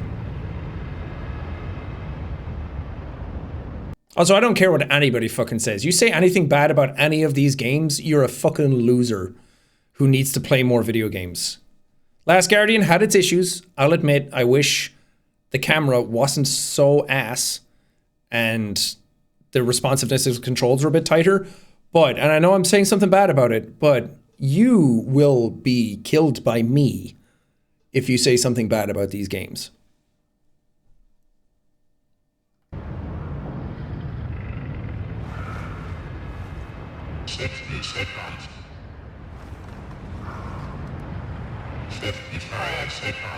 What I think is happening is that there are shockwaves that happen regularly on this planet. I think something happened and it got decimated. I also think the game is borrowing heavily from Evangelion. There's really strong Evangelion vibes from this, which it's hard to make anything these days that has any of these sort of like themes without borrowing from Evangelion. Evangelion's fucking perfect. So perfect, in fact, the dude made 3 endings to it because he had no idea what he wanted to do. I have a fucking sick Evangelion statue even.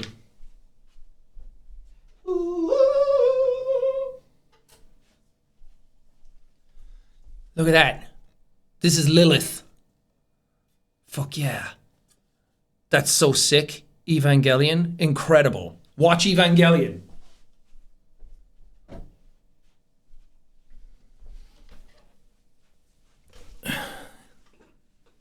Evangelion rules. Watch the anime, then watch the movie, and then watch the new movies.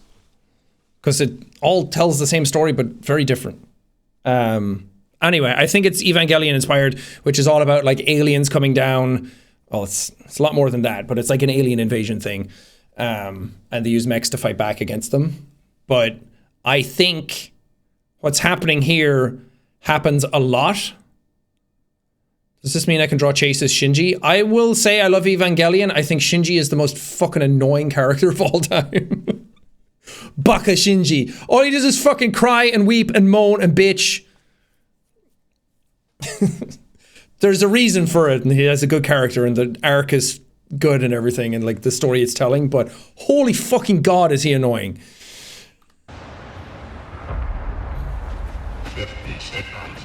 Same cape sort of design as Shadow of the Colossus. Maybe just a hint to be like, hey, it's the same studio. He's supposed to be. I know. I get Shinji. It doesn't mean he's any less annoying. But I think what's happening is that the world is decimated. Shockwaves like this happen every so often. So as you explore the world, you have to find shelter from the shockwaves every now and then. So this person is next to one of these robots, which is just lying around from time long since past. And they're using that to try and get out of the blast radius of this current shockwave. Also, this Unreal Engine fucking ray tracing, noise, TAA artifact thing, I hate it. So that's why it's announcing that the shockwave is coming. Because the world is clearly decimated already. And then they show the shockwave coming. So maybe this happens regularly. This is also weird because this looked like inky black weirdness coming in at first. And then it turns out it's just like debris.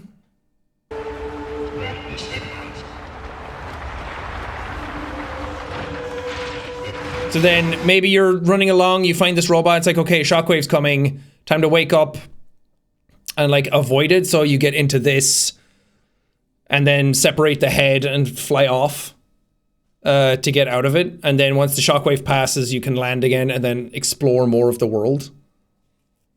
I don't know. I feel like there has to be more to it because the game is taking a long time to come out. I also think it's a smaller game in terms of like the visuals and the complexities to it. I think they've started making like not AAA games like on the level of a Last Guardian or Shadow of the Colossus. I think they've scaled it back a little bit in terms of like graphics and shit, but maybe it's more complex than I think.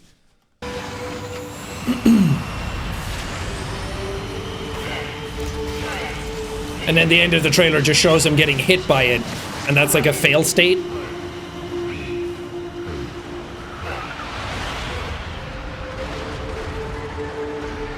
I don't know.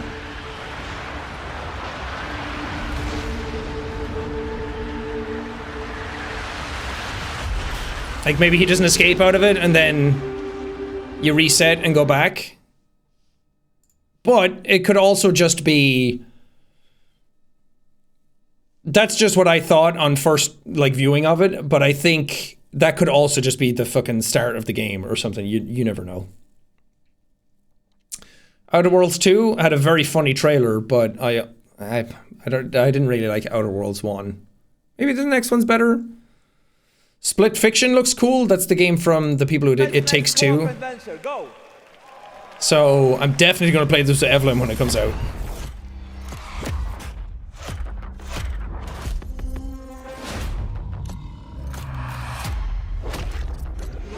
We sure cause a lot of explosions.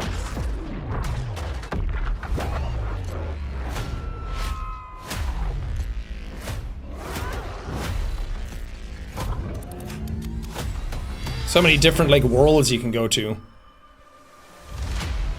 Okay, you better That's get ready. beautiful. I'm about to show you Hazelight's next co-op adventure called Split Fiction.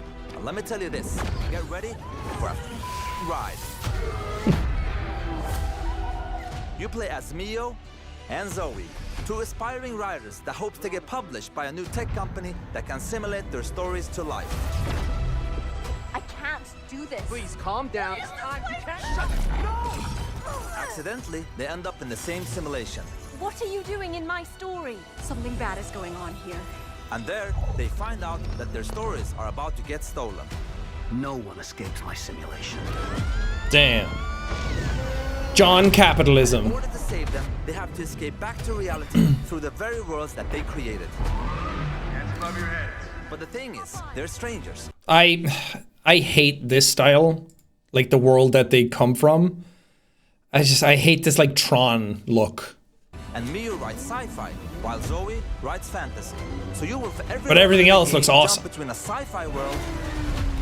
Like that actually looks cool, but I just don't like the style. And a fantasy world. But it's luckily every single style of everything is in this game.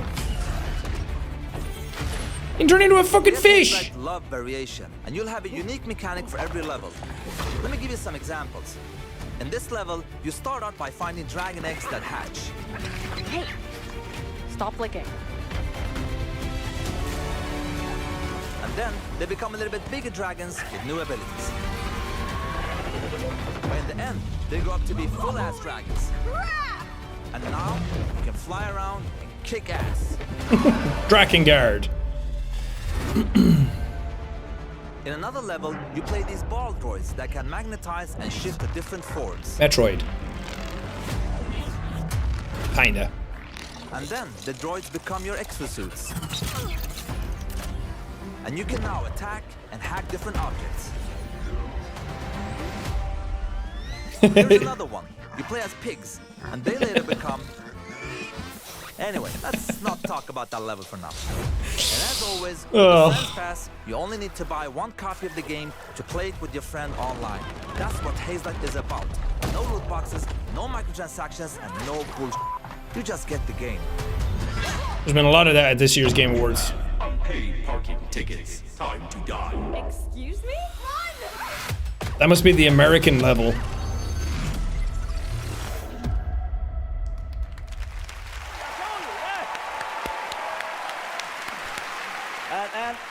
It looks really fun. And his kids were in the audience.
But hey, maybe it controls well, maybe it plays well, maybe it's fun. A lot of people said that this was me. I keep seeing people tag me in this being like, why are you in Borderlands 4? I'm like, dude, I fucking wish I looked like this. Are you kidding? Yeah, it just doesn't look as fun. It just looks like every other first-person shooter now. Like, where's the guy who wants you to shoot him in the face kind of shit, you know? Where's the jokes? Where's the Handsome Jack's sarcasm and satire? I can't believe Clive is in Final Fantasy, or is in Tekken 8.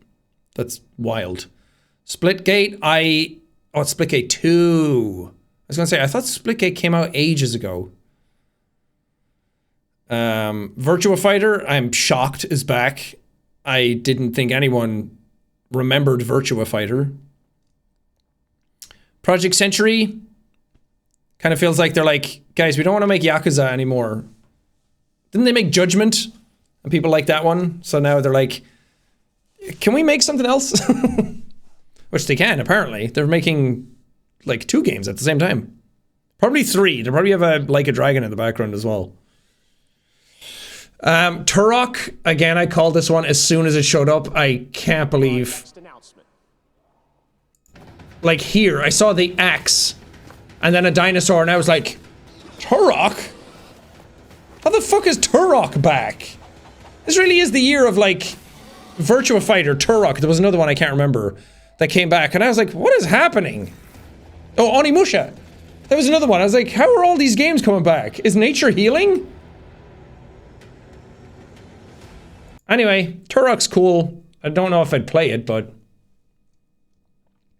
Warframe, that was big for everybody. Isn't that out now? Launching December. Oh, it's out today. A lot of people are very excited about this. I don't really like Warframe. I wish I did. Palworld, never played it.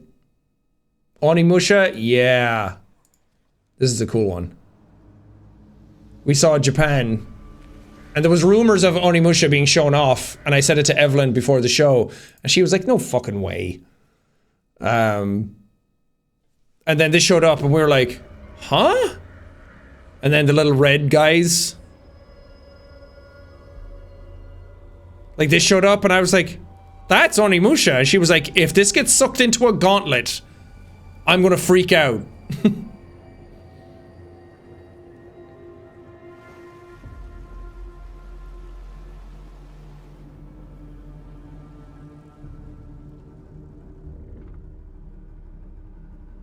And then there it goes.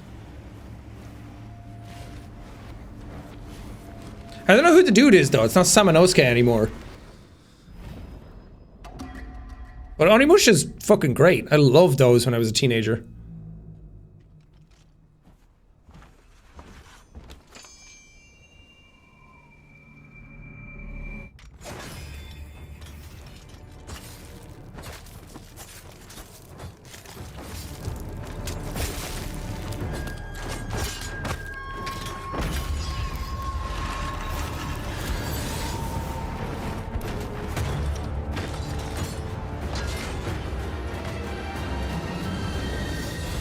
Fuck yeah. Never played it. Is Onimusha similar to Neo? Kind of. I'd say Neo is closer to Dark Souls than Neo is closer to Onimusha. But in terms of like style and like what you fight and things, kind of. It's closer to, it's kind of like a Japanese Devil May Cry-ish without, but it doesn't really have like combos like that. I don't know how to describe it. First Berserker Kazan looked really cool. I'm actually kind of excited for that. Dying Light, I mean, I wish I cared more. When I played Dying Light 2, when that came out, I was like, this is fun, but okay. Stage Fright looks really cute. It's from the people who made Overcooked. For a beloved game developer. Who? Never heard of them. Oh. It's funny because Evelyn and I did the exact same thing, so they know how people are going to react to the trailer. It's like, who's the developer? And then, oh! Game. You got way too angry playing that. That game turned you into a psychopath. What? You threw a right tantrum. No, it didn't. You said if I tried to pass you one more onion, you'd... I told you 1,000 times we didn't need any more onions. Okay, yeah, things did get a little heated. Oh, sorry. Excuse me. What did I miss? Shh, it started. Hey, you're blocking the screen. Rude. What is going on back there?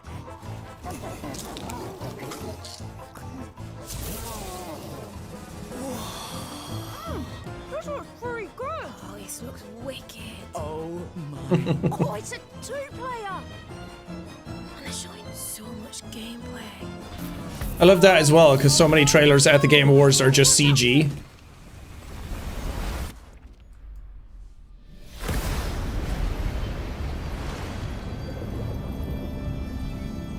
I don't think this part was necessary with Jeff.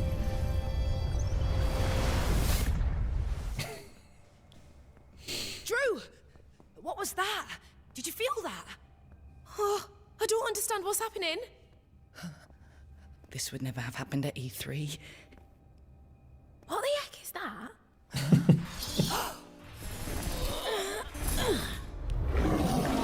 That must look cool live, though.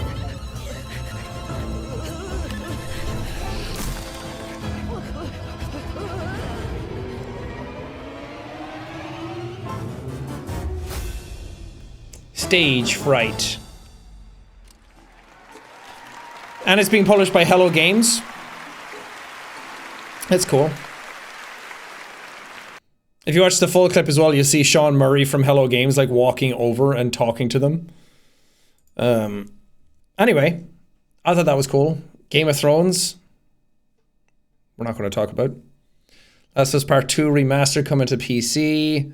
This trailer, I don't know why was here. Sonic Team Racing Crossworlds. It was like 2 seconds of nothing. It was like, hey, there's Shadow. He has a car racing. Mafia: The Old Country looks pretty cool. I'm not really huge on the Mafia games. Hey, there it is. Wonder why this game is so important. Wonder why this game is so special. I know, I heard a lot of guys talking about this game. Like, I heard a lot of people saying shit about it. Like, maybe we should check out the trailer.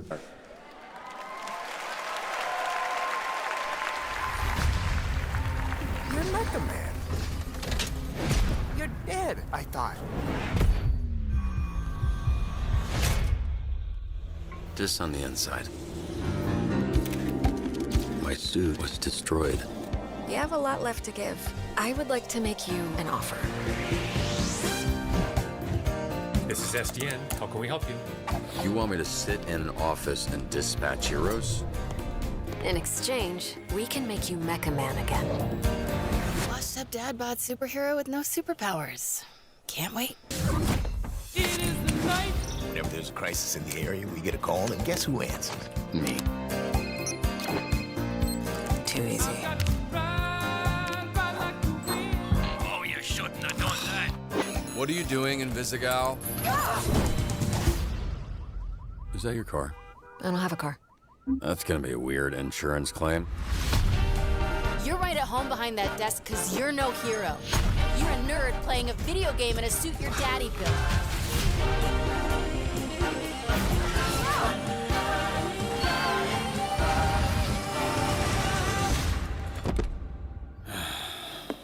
You gonna eat those Twinks? That's not what they're... You know what? Help yourself.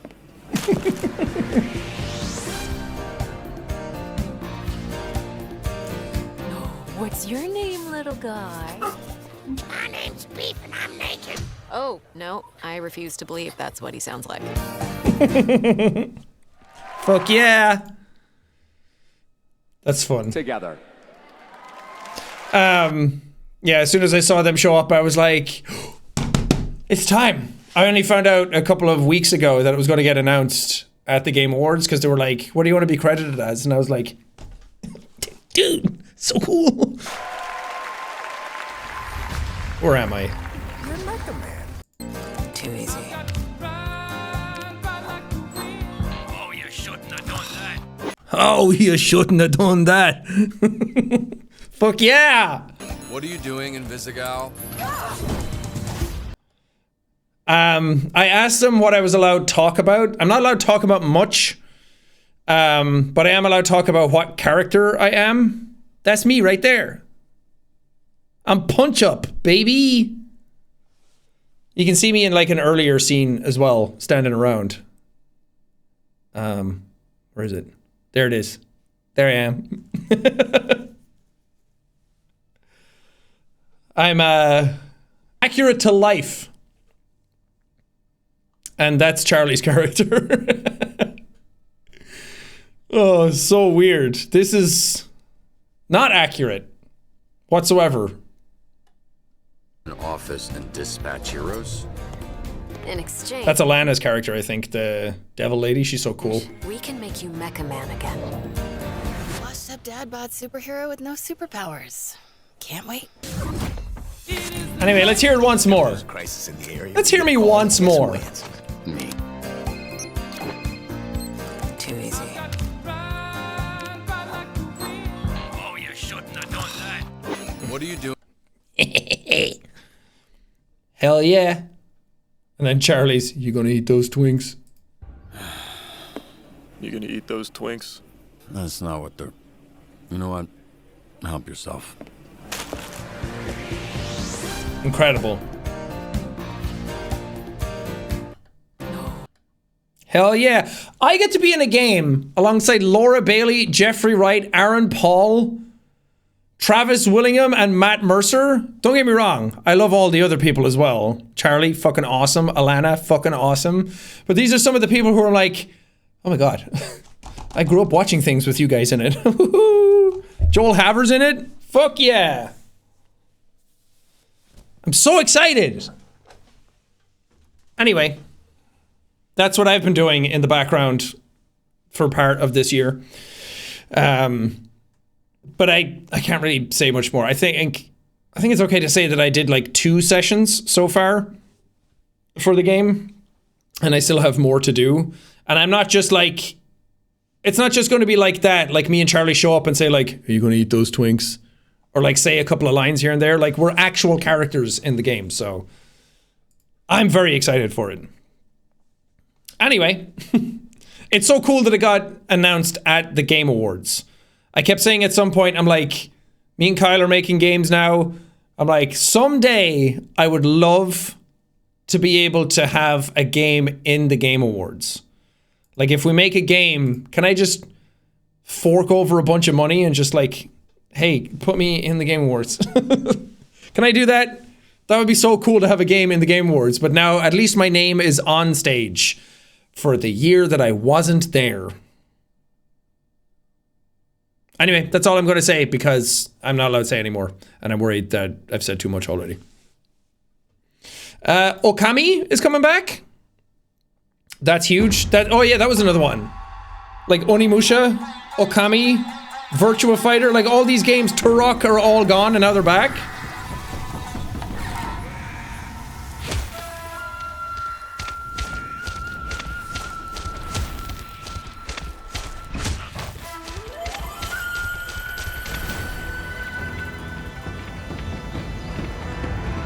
Art style's so pretty. Oh, and the music.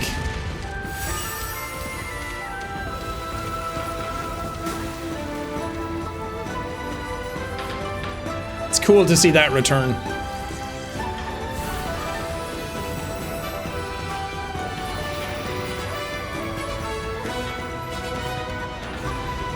Okami sequel. They should just call it that.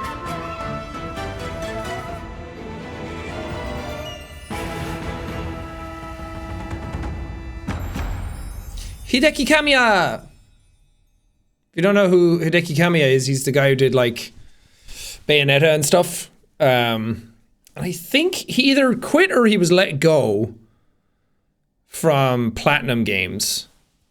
And then he wasn't allowed to work on stuff for a while because it was kind of like dicey for a while and everyone was like, what the fuck is going on? And then they came back with this, and I think the studio's called Clovers.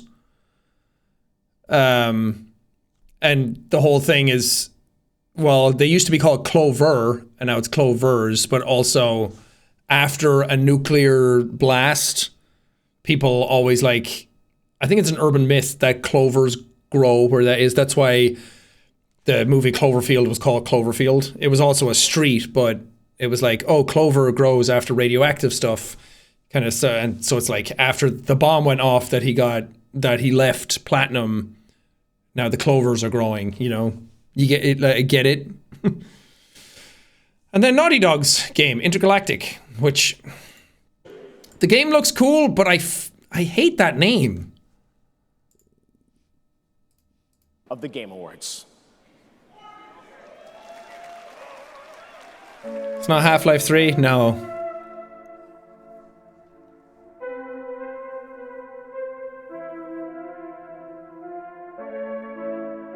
The suffering of generations must be endured to achieve our divine end. Ancient Semperian scripture.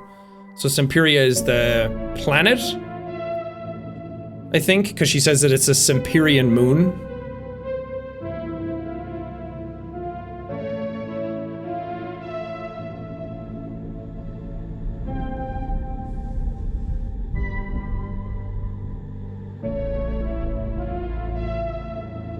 And people have I've wanted Naughty Dog to make a sci-fi game for years.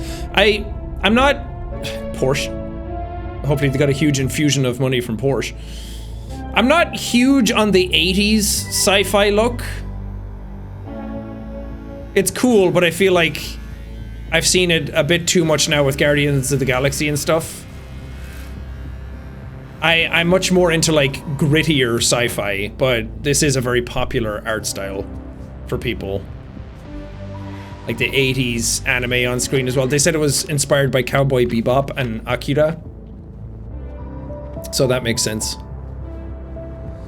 5 Aces Mastermind, dead or hiding. So I think the game is that the 5 Aces, who are these people in the picture, are all missing. Reporter's data drive at Crescent. I love that it's just Kumail Nanjiani. People said this actor's name, I didn't know him, and I'm sure these are all like real world people as well. Check Beta Tertia sector. Bro, just be saying things. Potential aliases Caesar Maceda. Lalo Salamanca, yeah. Is that his character or the actor's name? Is he in Narcos? Oh, Better Call Saul, that's what it was. I haven't gotten that far in Better Call Saul. Tony Dalton. Okay. I saw that GIF someone posted with him in the car and like the window goes down. He's just... I thought it was really funny.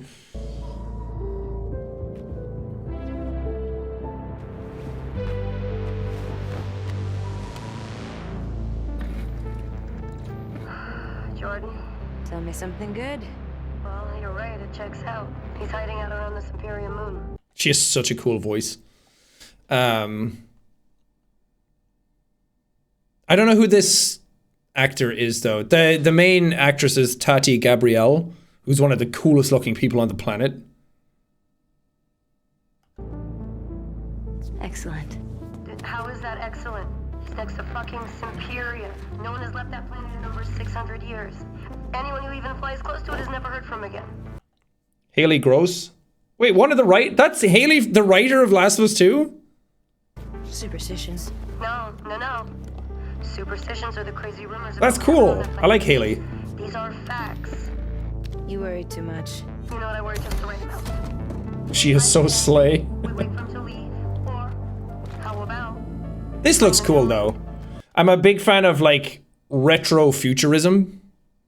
That's why we like do it with the Iris stuff a lot. Very like Alien, like Lost has a lot of it in it, where it's like you're doing high tech shit, but it looks old. And I like that. It's just the synthwave 80s sort of style I'm not huge on. But that's just a personal preference on my end. He's not worth it. I'm wasting my time, aren't I? I love that there's just a picture of Kumail Nanjiani. I don't need another hunter swooping in. Who is swooping? No one is crazy enough to go there. He clearly is. He is clearly desperate. And so am I, so claim him, or I will find another agent. Anyone else will deal with your fucking shit. Okay, alright, you know what? Beep, You're boop, the boop. boss.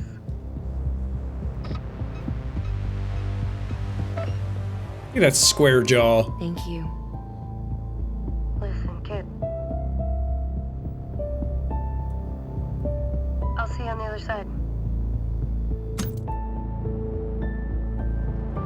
So much attention to detail.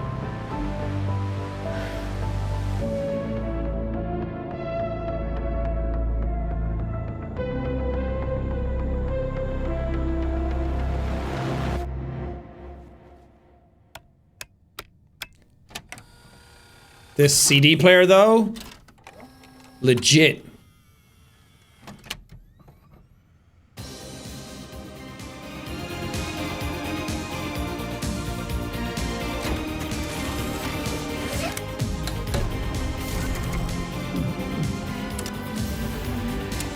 It does look cool. Ship looks exactly out of Cowboy Bebop.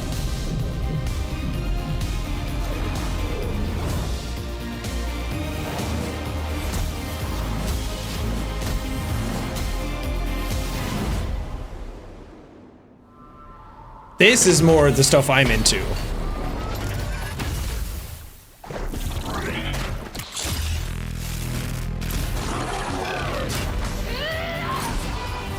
Sick.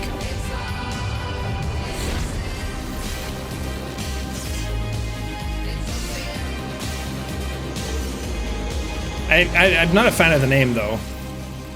Intergalactic the Heretic Prophet. It sounds very, like, generic.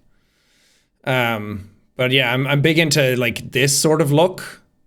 The foggy...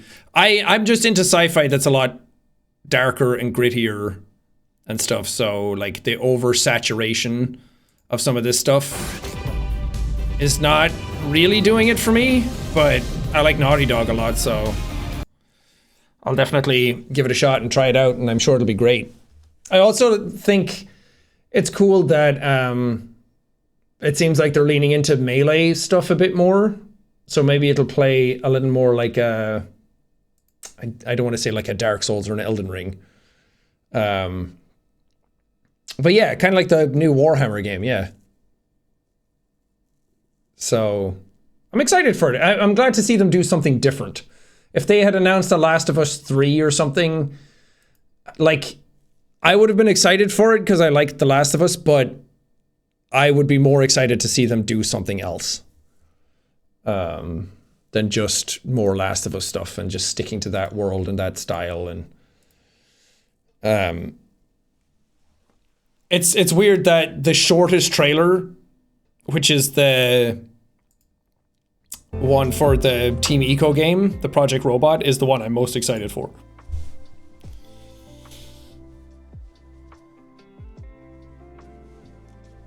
We need more Jak and Daxter. I wish. It's hard to do that kind of stuff, though. Maybe because Astrobot won, which I am happy about. Astrobot was my game of the year. That's the one I voted for. It's very funny to see a lot of people be like, what? What about Black Myth Wukong? Like, I like Black Myth Wukong, but I had way more fun playing Astrobot.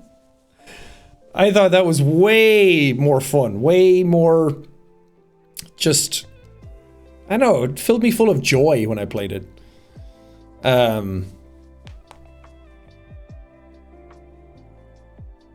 Astrobot appealed to a much larger audience. I mean, that doesn't affect how games that win Game of the Year. Plus, Black Myth Wukong is a Chinese game. It had a massive launch. Didn't it sell like 10 million copies in 3 days? I'd argue that had a way bigger audience than Astrobot. Everyone in the West loved it. Everyone in the East loved it.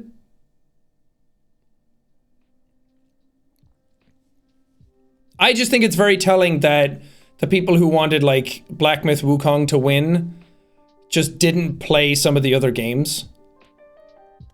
It's like, it's fine to play a game that looks like it's made for kids. I guarantee you it's not. Kids can enjoy it, but it was fucking awesome. It was the same last year. People were like, why didn't Spider-Man win? I thought it was going to be Baldur's Gate 3. Or why didn't Spider-Man win? I didn't think it was going to be Baldur's Gate 3. And then it's like, have you played Baldur's Gate 3? It's not only the best game of last year, it's one of the best games ever made. So I'm very happy that Astrobot won. It was a phenomenal game. I almost 100% platinum that game.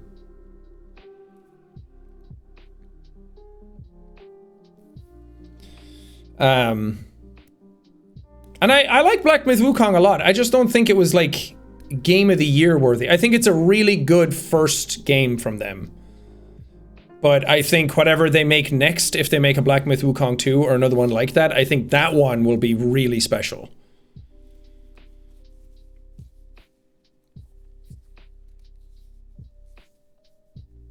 I also really like Balatro. I'm terrible at it, but I think Balatro would have been my second choice because I lost so many hours of my life to that game this year. But I remember playing when I was playing Wukong, I was like, yeah, this is fun and this is great, but it kind of felt like it overstayed its welcome. Whereas Astrobot, I was like, I could play this forever.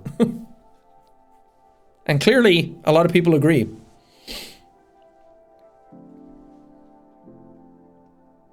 Yeah, I'm glad Balatro won a lot of awards.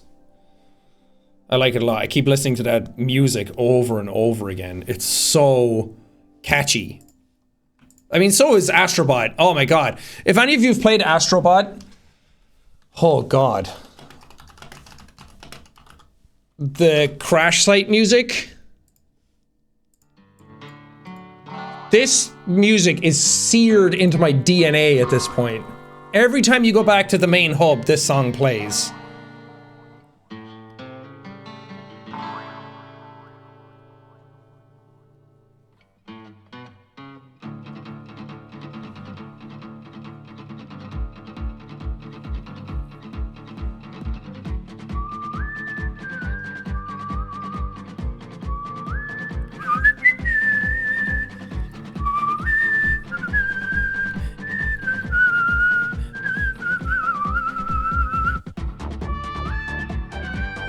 Fucking rules! I can't get the song out of my fucking head.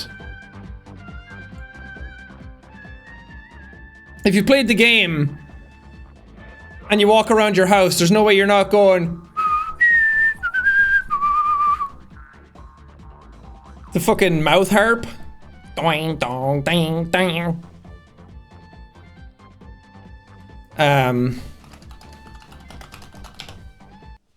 But it's also very telling that, I mean, Elden Ring Shadow of the Erdtree was nominated as well. I'm like, I fucking love that, but also I think other games should win Game of the Year.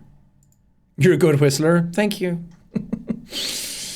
But it's also very telling when they do the medley at the end of the year for like all the games together. Some games' songs definitely stand out way more than the other ones. Like Astrobot and Balatro were the two that sounded so fucking cool in that. The other ones then all kind of like blended together and didn't really sound like the main parts of those games. I love this Tom Phil.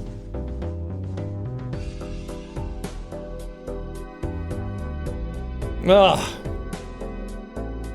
This is such chill music.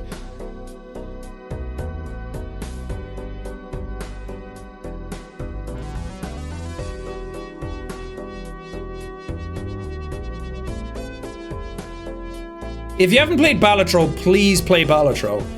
You don't need to know anything about, well, you kind of need to know some things about poker, but you can play it without knowing anything about poker.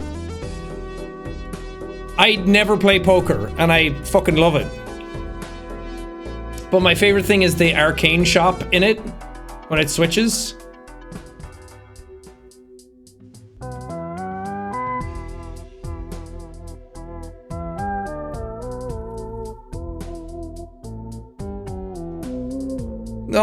it fucking hits some part of my brain perfectly.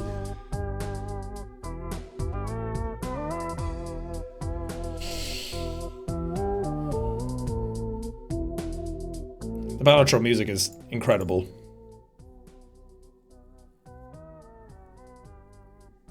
So the whole soundtrack is like 4 or 5 different songs, but they all just flow into one another, and it's the same song, but it's just like morphed a little bit every now and then.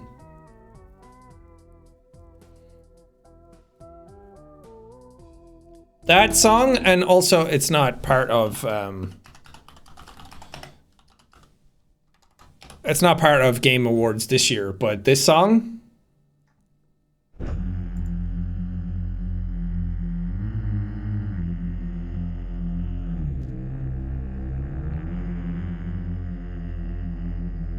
I fucking love this song.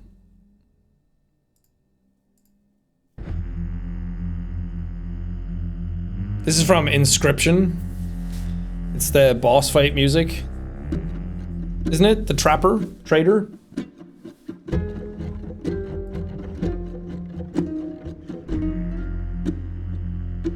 You know what's sad about Inscription is that there's 3 acts in Inscription, and they're all completely different, and they all reinforce the meta narrative of the game, but Act 1 is flawless. And it's so sad that the game starts with that, because I feel like it's downhill after that. Act 1 is so fucking good that it makes it hard to play Act 2 and 3. The style, the feel, the music, the colors, the tone. And then the second part is like 2D, and then the third part is like weird, like it's just ugly to look at.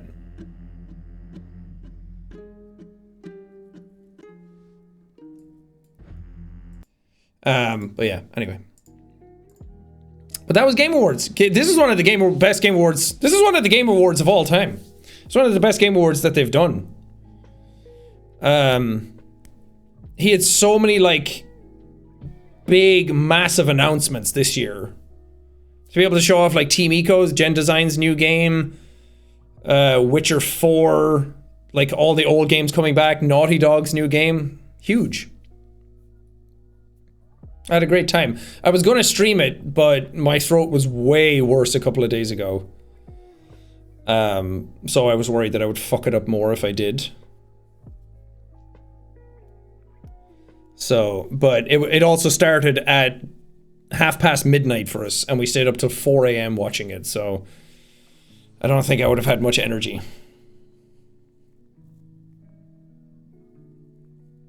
Snoop Dogg. His performance kind of sucked. His performance in his song kind of sucked. I think it's just interesting when you see Kendrick come out with new stuff, like hyping up West Coast, keeping old school alive, saying like, Snoop Dogg shut off Drake's song, I hope it was the edibles, and then having Snoop be like, it was the edibles, yeah, it was the edibles. Uh-huh. And then seeing him come out to like this, and like you can do whatever you want, but it is kind of weird seeing that all happen like back to back to back. And having Kendrick like try so hard to keep that like old school, faithful, like Tupac era stuff alive and like be West Coast proud.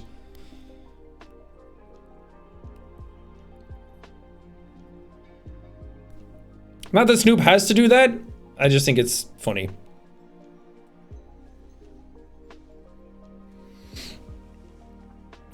But what can we say? Kendrick's the GOAT. K-Dot. He's got it on lock. Whatever he does, I'm game. Anybody going to his tour? I wanted to go, but I was on a flight when they got announced, and I tried to get tickets, and it said, your internet isn't secure. We can't go to the website. I'm like, oh, thanks, Ticketmaster. Of all the times that you decide to be honest and just and good. I really forget that you listen to rap. I love rap. Well, I've been listening to GNX and Chromacopia like non-stop the last 2 weeks. But yeah, hopefully he does a European version of it.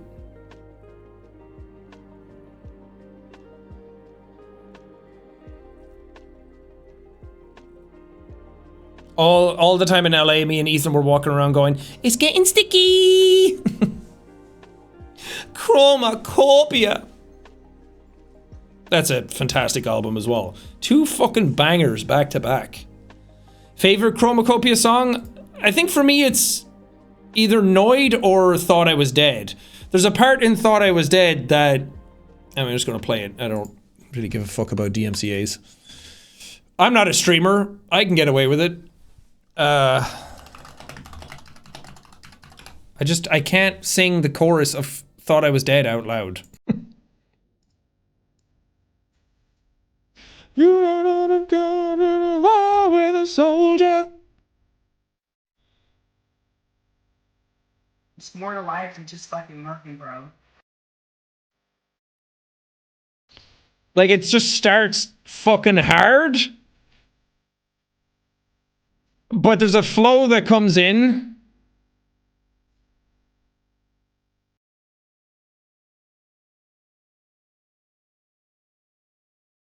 This is why I can't sing the chorus. I just sing You Bitches Thought I Was Dead.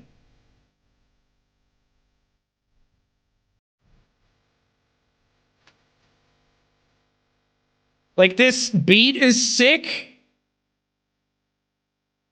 But when the flow comes in...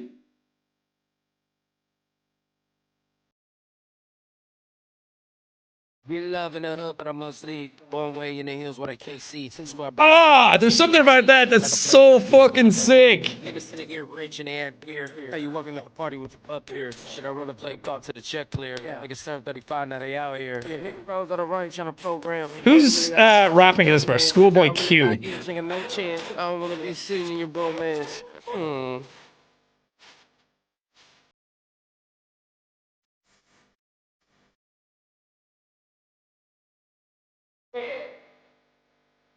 Oh, fucking legit.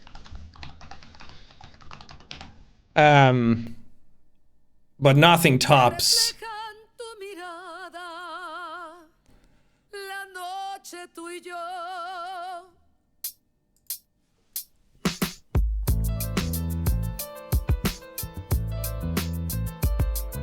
Fuck yeah.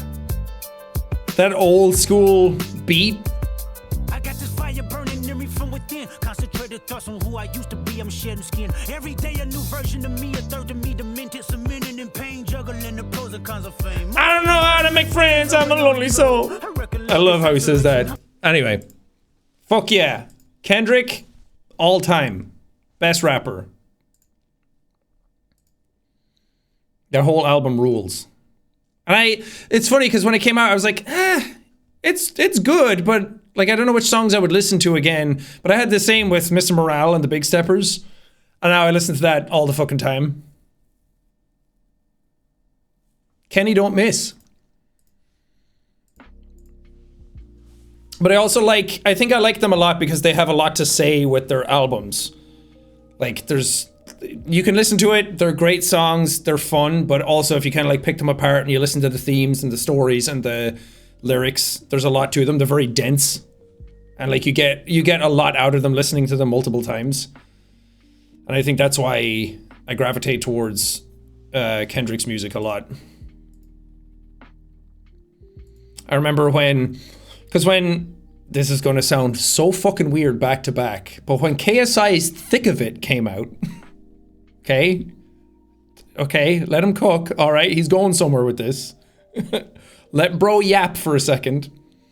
When that song came out, obviously people didn't like it. People shit on it a lot and memed on it a lot, and he was saying, I don't know why people are memeing on it. This is my life. Like, I'm talking about my life. And people are making fun of it. First of all, they're allowed to. That's what art is. You make art, you put it out. Unless you're not making art and you're just making stuff that you want to go viral, that's very different. People are allowed to make fun of stuff that you put out. That's just how this works. But also, he was talking about this is my life, but that's not your life. That's your accomplishments. You're just talking about like amazing things that you've done since your YouTube career took off. And that's not a life story. That's like bragging. That's gloating. That's talking about your accomplishments and your achievements. So that's why it rings hollow with people that they're not gravitating towards your life story, because it's just flexing everything you've done. Whereas something like a Kendrick song, which again, they're leagues apart. I'm not trying to compare them at all. I'm saying what appeals to me about Kendrick's music is that he lays it bare, and so does Tyler. Like Tyler has a whole song about like getting someone pregnant and them talking about it, like working through it. Kendrick has a whole song about him having an argument with like his partner, and he talking about having sex with white women and wondering if he was doing it because he was racist and like shit like that. Like it's opening yourself up and talking honestly and poking at yourself, and you can talk about your achievements and your accomplishments, but the humility comes from also tearing yourself down and like humbling yourself and talking about your flaws and your issues and where you came from and the struggles, you know? That's what I like in the content that I consume. I like stuff that has like a message. I like stuff that has like more to it. And I think that's why a lot of YouTube content sort of like grates on me now, and why some of the stuff I was making myself didn't really feel like it was worthwhile, because I'm like, I'm just doing it. I'm just doing and I'm doing and I'm doing and I'm doing, and that's it. There's nothing more to it, and I can like do it and people have fun with it and people are entertained, and that's interesting in a way, but that's why I started doing more like all of a game in one video, because I'm like, there's more to that. There's more to bite on. There's more to chew on. There's more. I don't want to say there's no like artistry in it, but you know, like there's a vibe and there's a theme and there's a atmosphere to it. There's more to it than just like, here's a video of a random indie horror game I did like over and over and over and over again. So the stuff I'm consuming just has a bit more to it lately, so that's kind of what I want to make. Whether that comes across or not, I have no idea. But as long as I feel it, then that's all that matters. You missed the FromSoft long videos? I know, I need to get back into... The problem was that I did all the ones that I was really, really, really excited for and that I love the most. And now the ones I have left are Dark Souls 2, Sekiro, and Demon Souls. And Sekiro and Demon Souls I like a lot, but they're not as like... What can I say? They're not as fun to play for a YouTube video as some of the other ones were. And Dark Souls 2 is just long, and it's also one that I kind of like wrestle a lot with, but I do want to like it. So I'm trying to like take my time and get to it when I have the brain space for it. And I wanted to get them all done this year, but obviously a lot of more stuff happens towards the end of the year than you think. So I will get to them eventually. I still plan on it. And I have other ones that I want to play as well, not in the FromSoft vein, but those are the three that I want to do in the sort of Soulsborne style, and then they'll be done. And then they'll all be in the playlist. But I don't really want to put a time on when that's going to happen. But I do want to get back into like recording again soon. I'm very excited about next year because I have no commitments to anything. Well, I have two if they pan out, but those are like, I said it at Thankmas, if those pan out, those will be two of my favorite things that I've ever done with my channel and my career. So that's very, very fun to do. But I have no commitments like travel for a Thankmas, or I have no like brand deals, or I don't have anything like that that's happening right now. So I'm very excited to just get back to the bare bones of just making content. And making videos and just having fun with you guys again. So that's very exciting for me.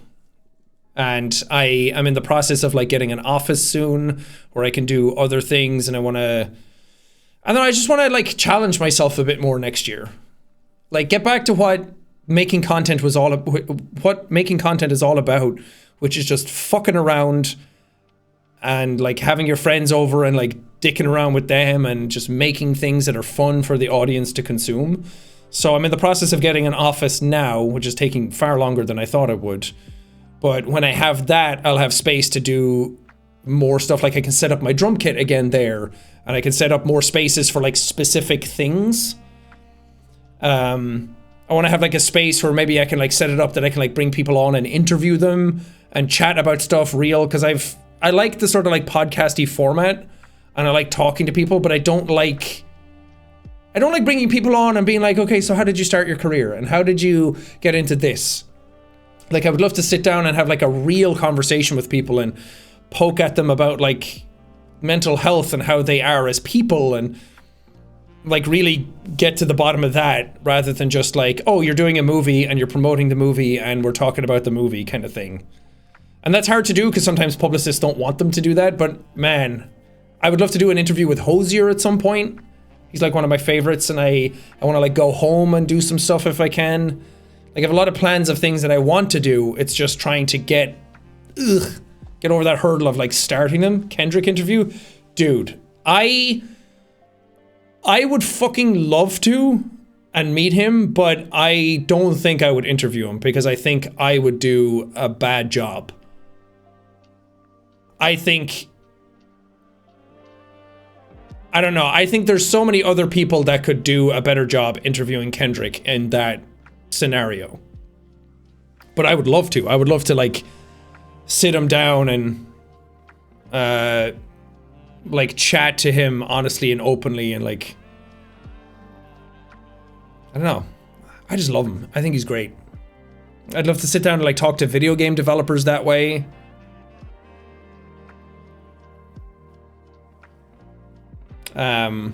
But that's also another plan. Whether that pans out or not, I don't know, but at least having like the space to be able to do those things. I want to hire a couple more people here in Brighton to kind of like help make stuff a bit more, like production team, whether that's like short form content, long form content, all of it.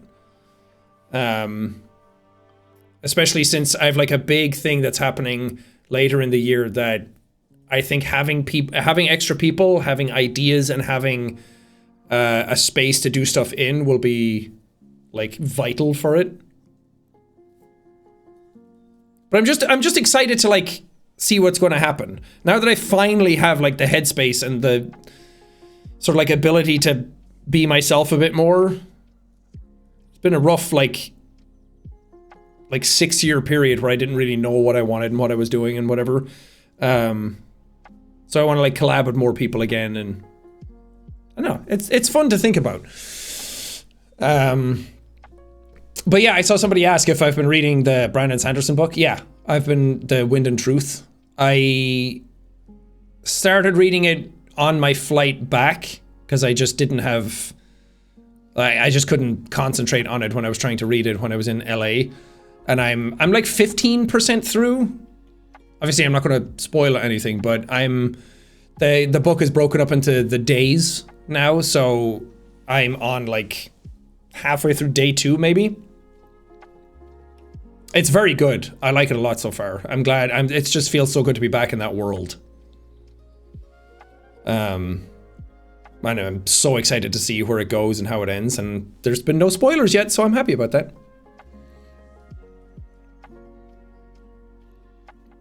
Do you think a new Brandon reader can jump into Stormlight Archives right on, or do you recommend another series? People talk about that a lot, like where to start in the Cosmere stuff, and I think that idea is so overblown. I started with the Stormlight Archive. I've read not a single other book of his, and I loved it. And though some stuff does follow a chronology, I don't think it matters. He's written it in such a way that you can start anywhere you want, and going to the other ones just adds pieces and adds lore and builds out that universe more, but you don't need it to understand what's going on. Yeah, Brandon does have a video on what order he recommends, but also I think you can also just kind of do whatever you want. Any other book series you'd recommend? Not really series. I haven't read any series other than this one. I mean, I guess I read some of the Harry Potter books back when I was younger, but that's kind of it. I think, but also boo J.K. Rowling. Moldy ass. I don't know. Mangas, I guess. I like Berserk, Attack on Titan, One Piece, even though I haven't finished it, is really good. Vagabond. I also really like... Oh, Dune. I read the first 2 Dune books. Dune and Dune Messiah. Is that the one afterward? Messiah kind of sucked. It didn't suck. It's just compared to the original Dune book, it's crazy how different it is. Sword of Kaigen is really good, but that's not a series. I read that this year. I fucking love that book.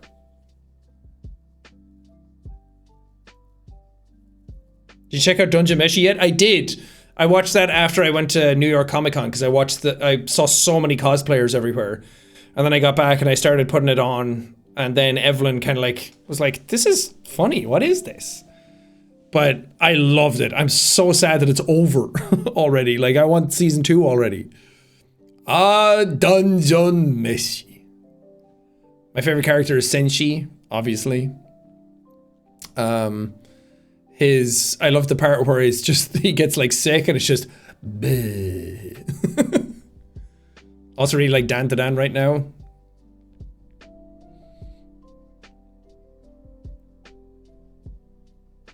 But yeah, in terms of books, I don't really know what else. Dune I really like. Dune's I think Dune might be my favorite book. I also really like Way of Kings a lot. What else have I read? I read Roadside Picnic recently because I'm a huge fan of like Stalker.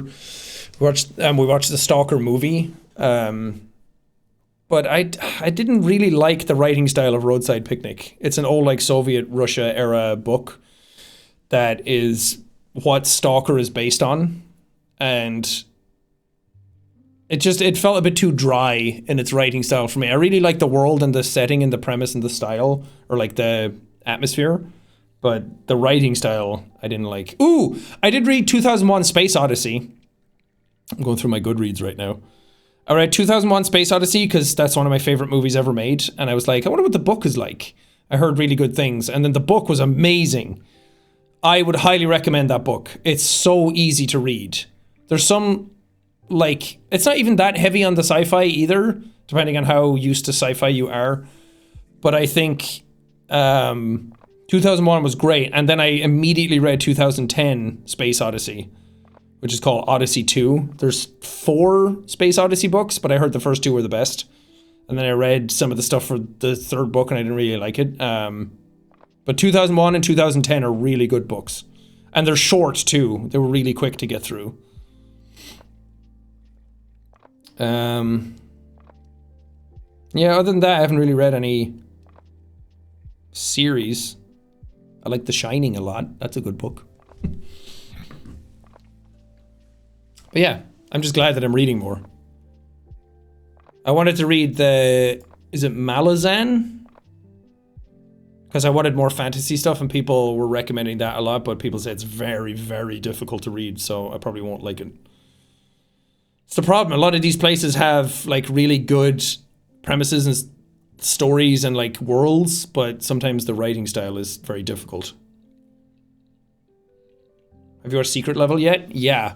That Warhammer short was peak. It's fucking sick. Malazan is all battles and hard to follow POVs. Yeah, I heard it was hard to follow. Ooh, Iron Mouse raid. Wow, I'm so bad at streaming that I didn't know what was happening. Iron Mouse, thank you. Wow, that's so nice. Iron Mouse said that she was going to turn me into a VTuber. And I'm holding them to that because I would love to be a VTuber, but it's very intimidating to get into because I have no idea what to do. And I want a VTuber that kind of looks like my Gaelic gladiator. Like the bun, like medieval style, like really fucking cool. That or just a sick, hot anime boy. Anyway, I'm excited for that. I don't even know anything about VTubing. I don't know the softwares, I don't know how it works, but I would love to learn. And who better than the best in the industry? VTuber of the Year, My favorite Puerto Rican streamer, Iron Mouse. Someday we'll meet Iron Mouse. Someday.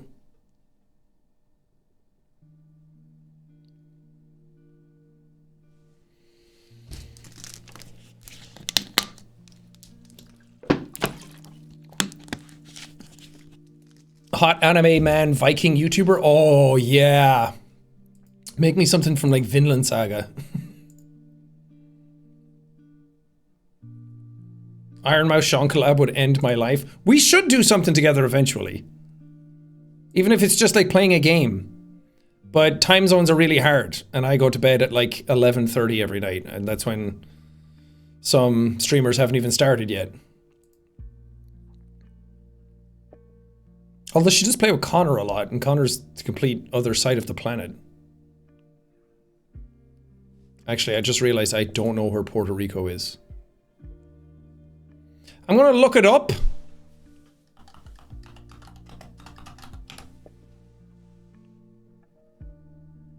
She's Japan time right now? Oh. Okay, I did know where Puerto Rico is. Thanks, chat.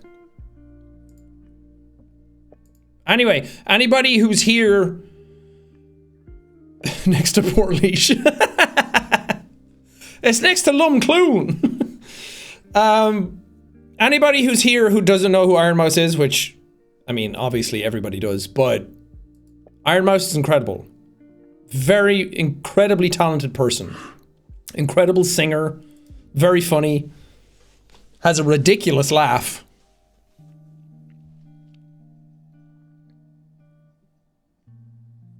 She's living on Japan time and she's not living in Puerto Rico at this time. Ah. Lore.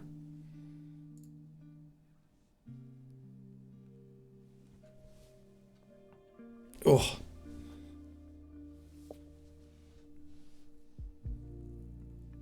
Her laugh sounds like Pac-Man dying. It sounds like SpongeBob. You know how SpongeBob laughs? That's how she laughs.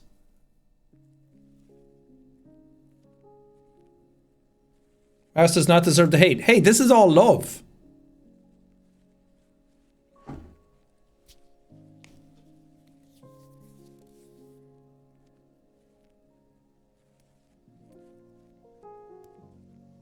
I love people that have an iconic laugh. It's very endearing.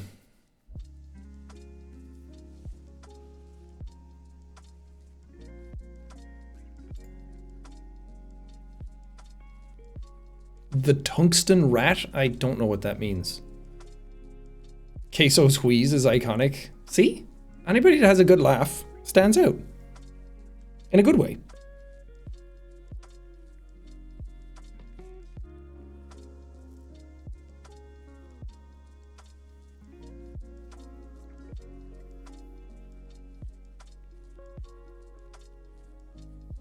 You and Ethan talked about Aaron's genuine laugh. Yeah.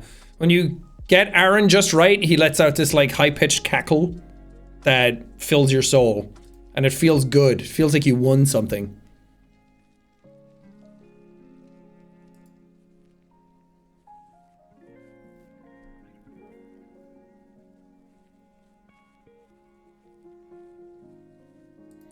But I don't know how long I'm going to stream because my voice is starting to scratch.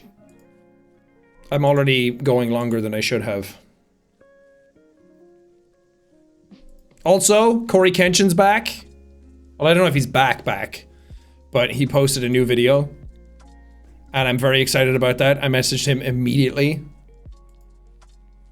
He broke the view count on YouTube. I haven't seen that in so long. Yeah, 9.2 million views in 23 hours. Fucking nuts. His community absolutely adore him.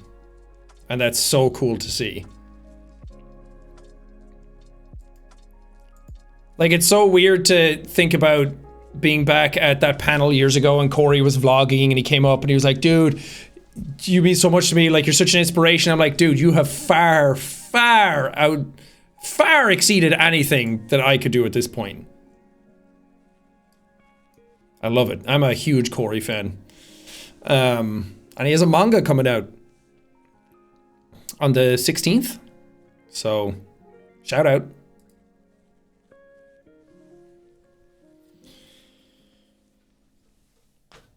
Anyway, oh, I just spit out of my mouth. Ooh. I'm gonna leave. I'm hungry and my throat hurts, but it was good to be back. It was good to see you guys.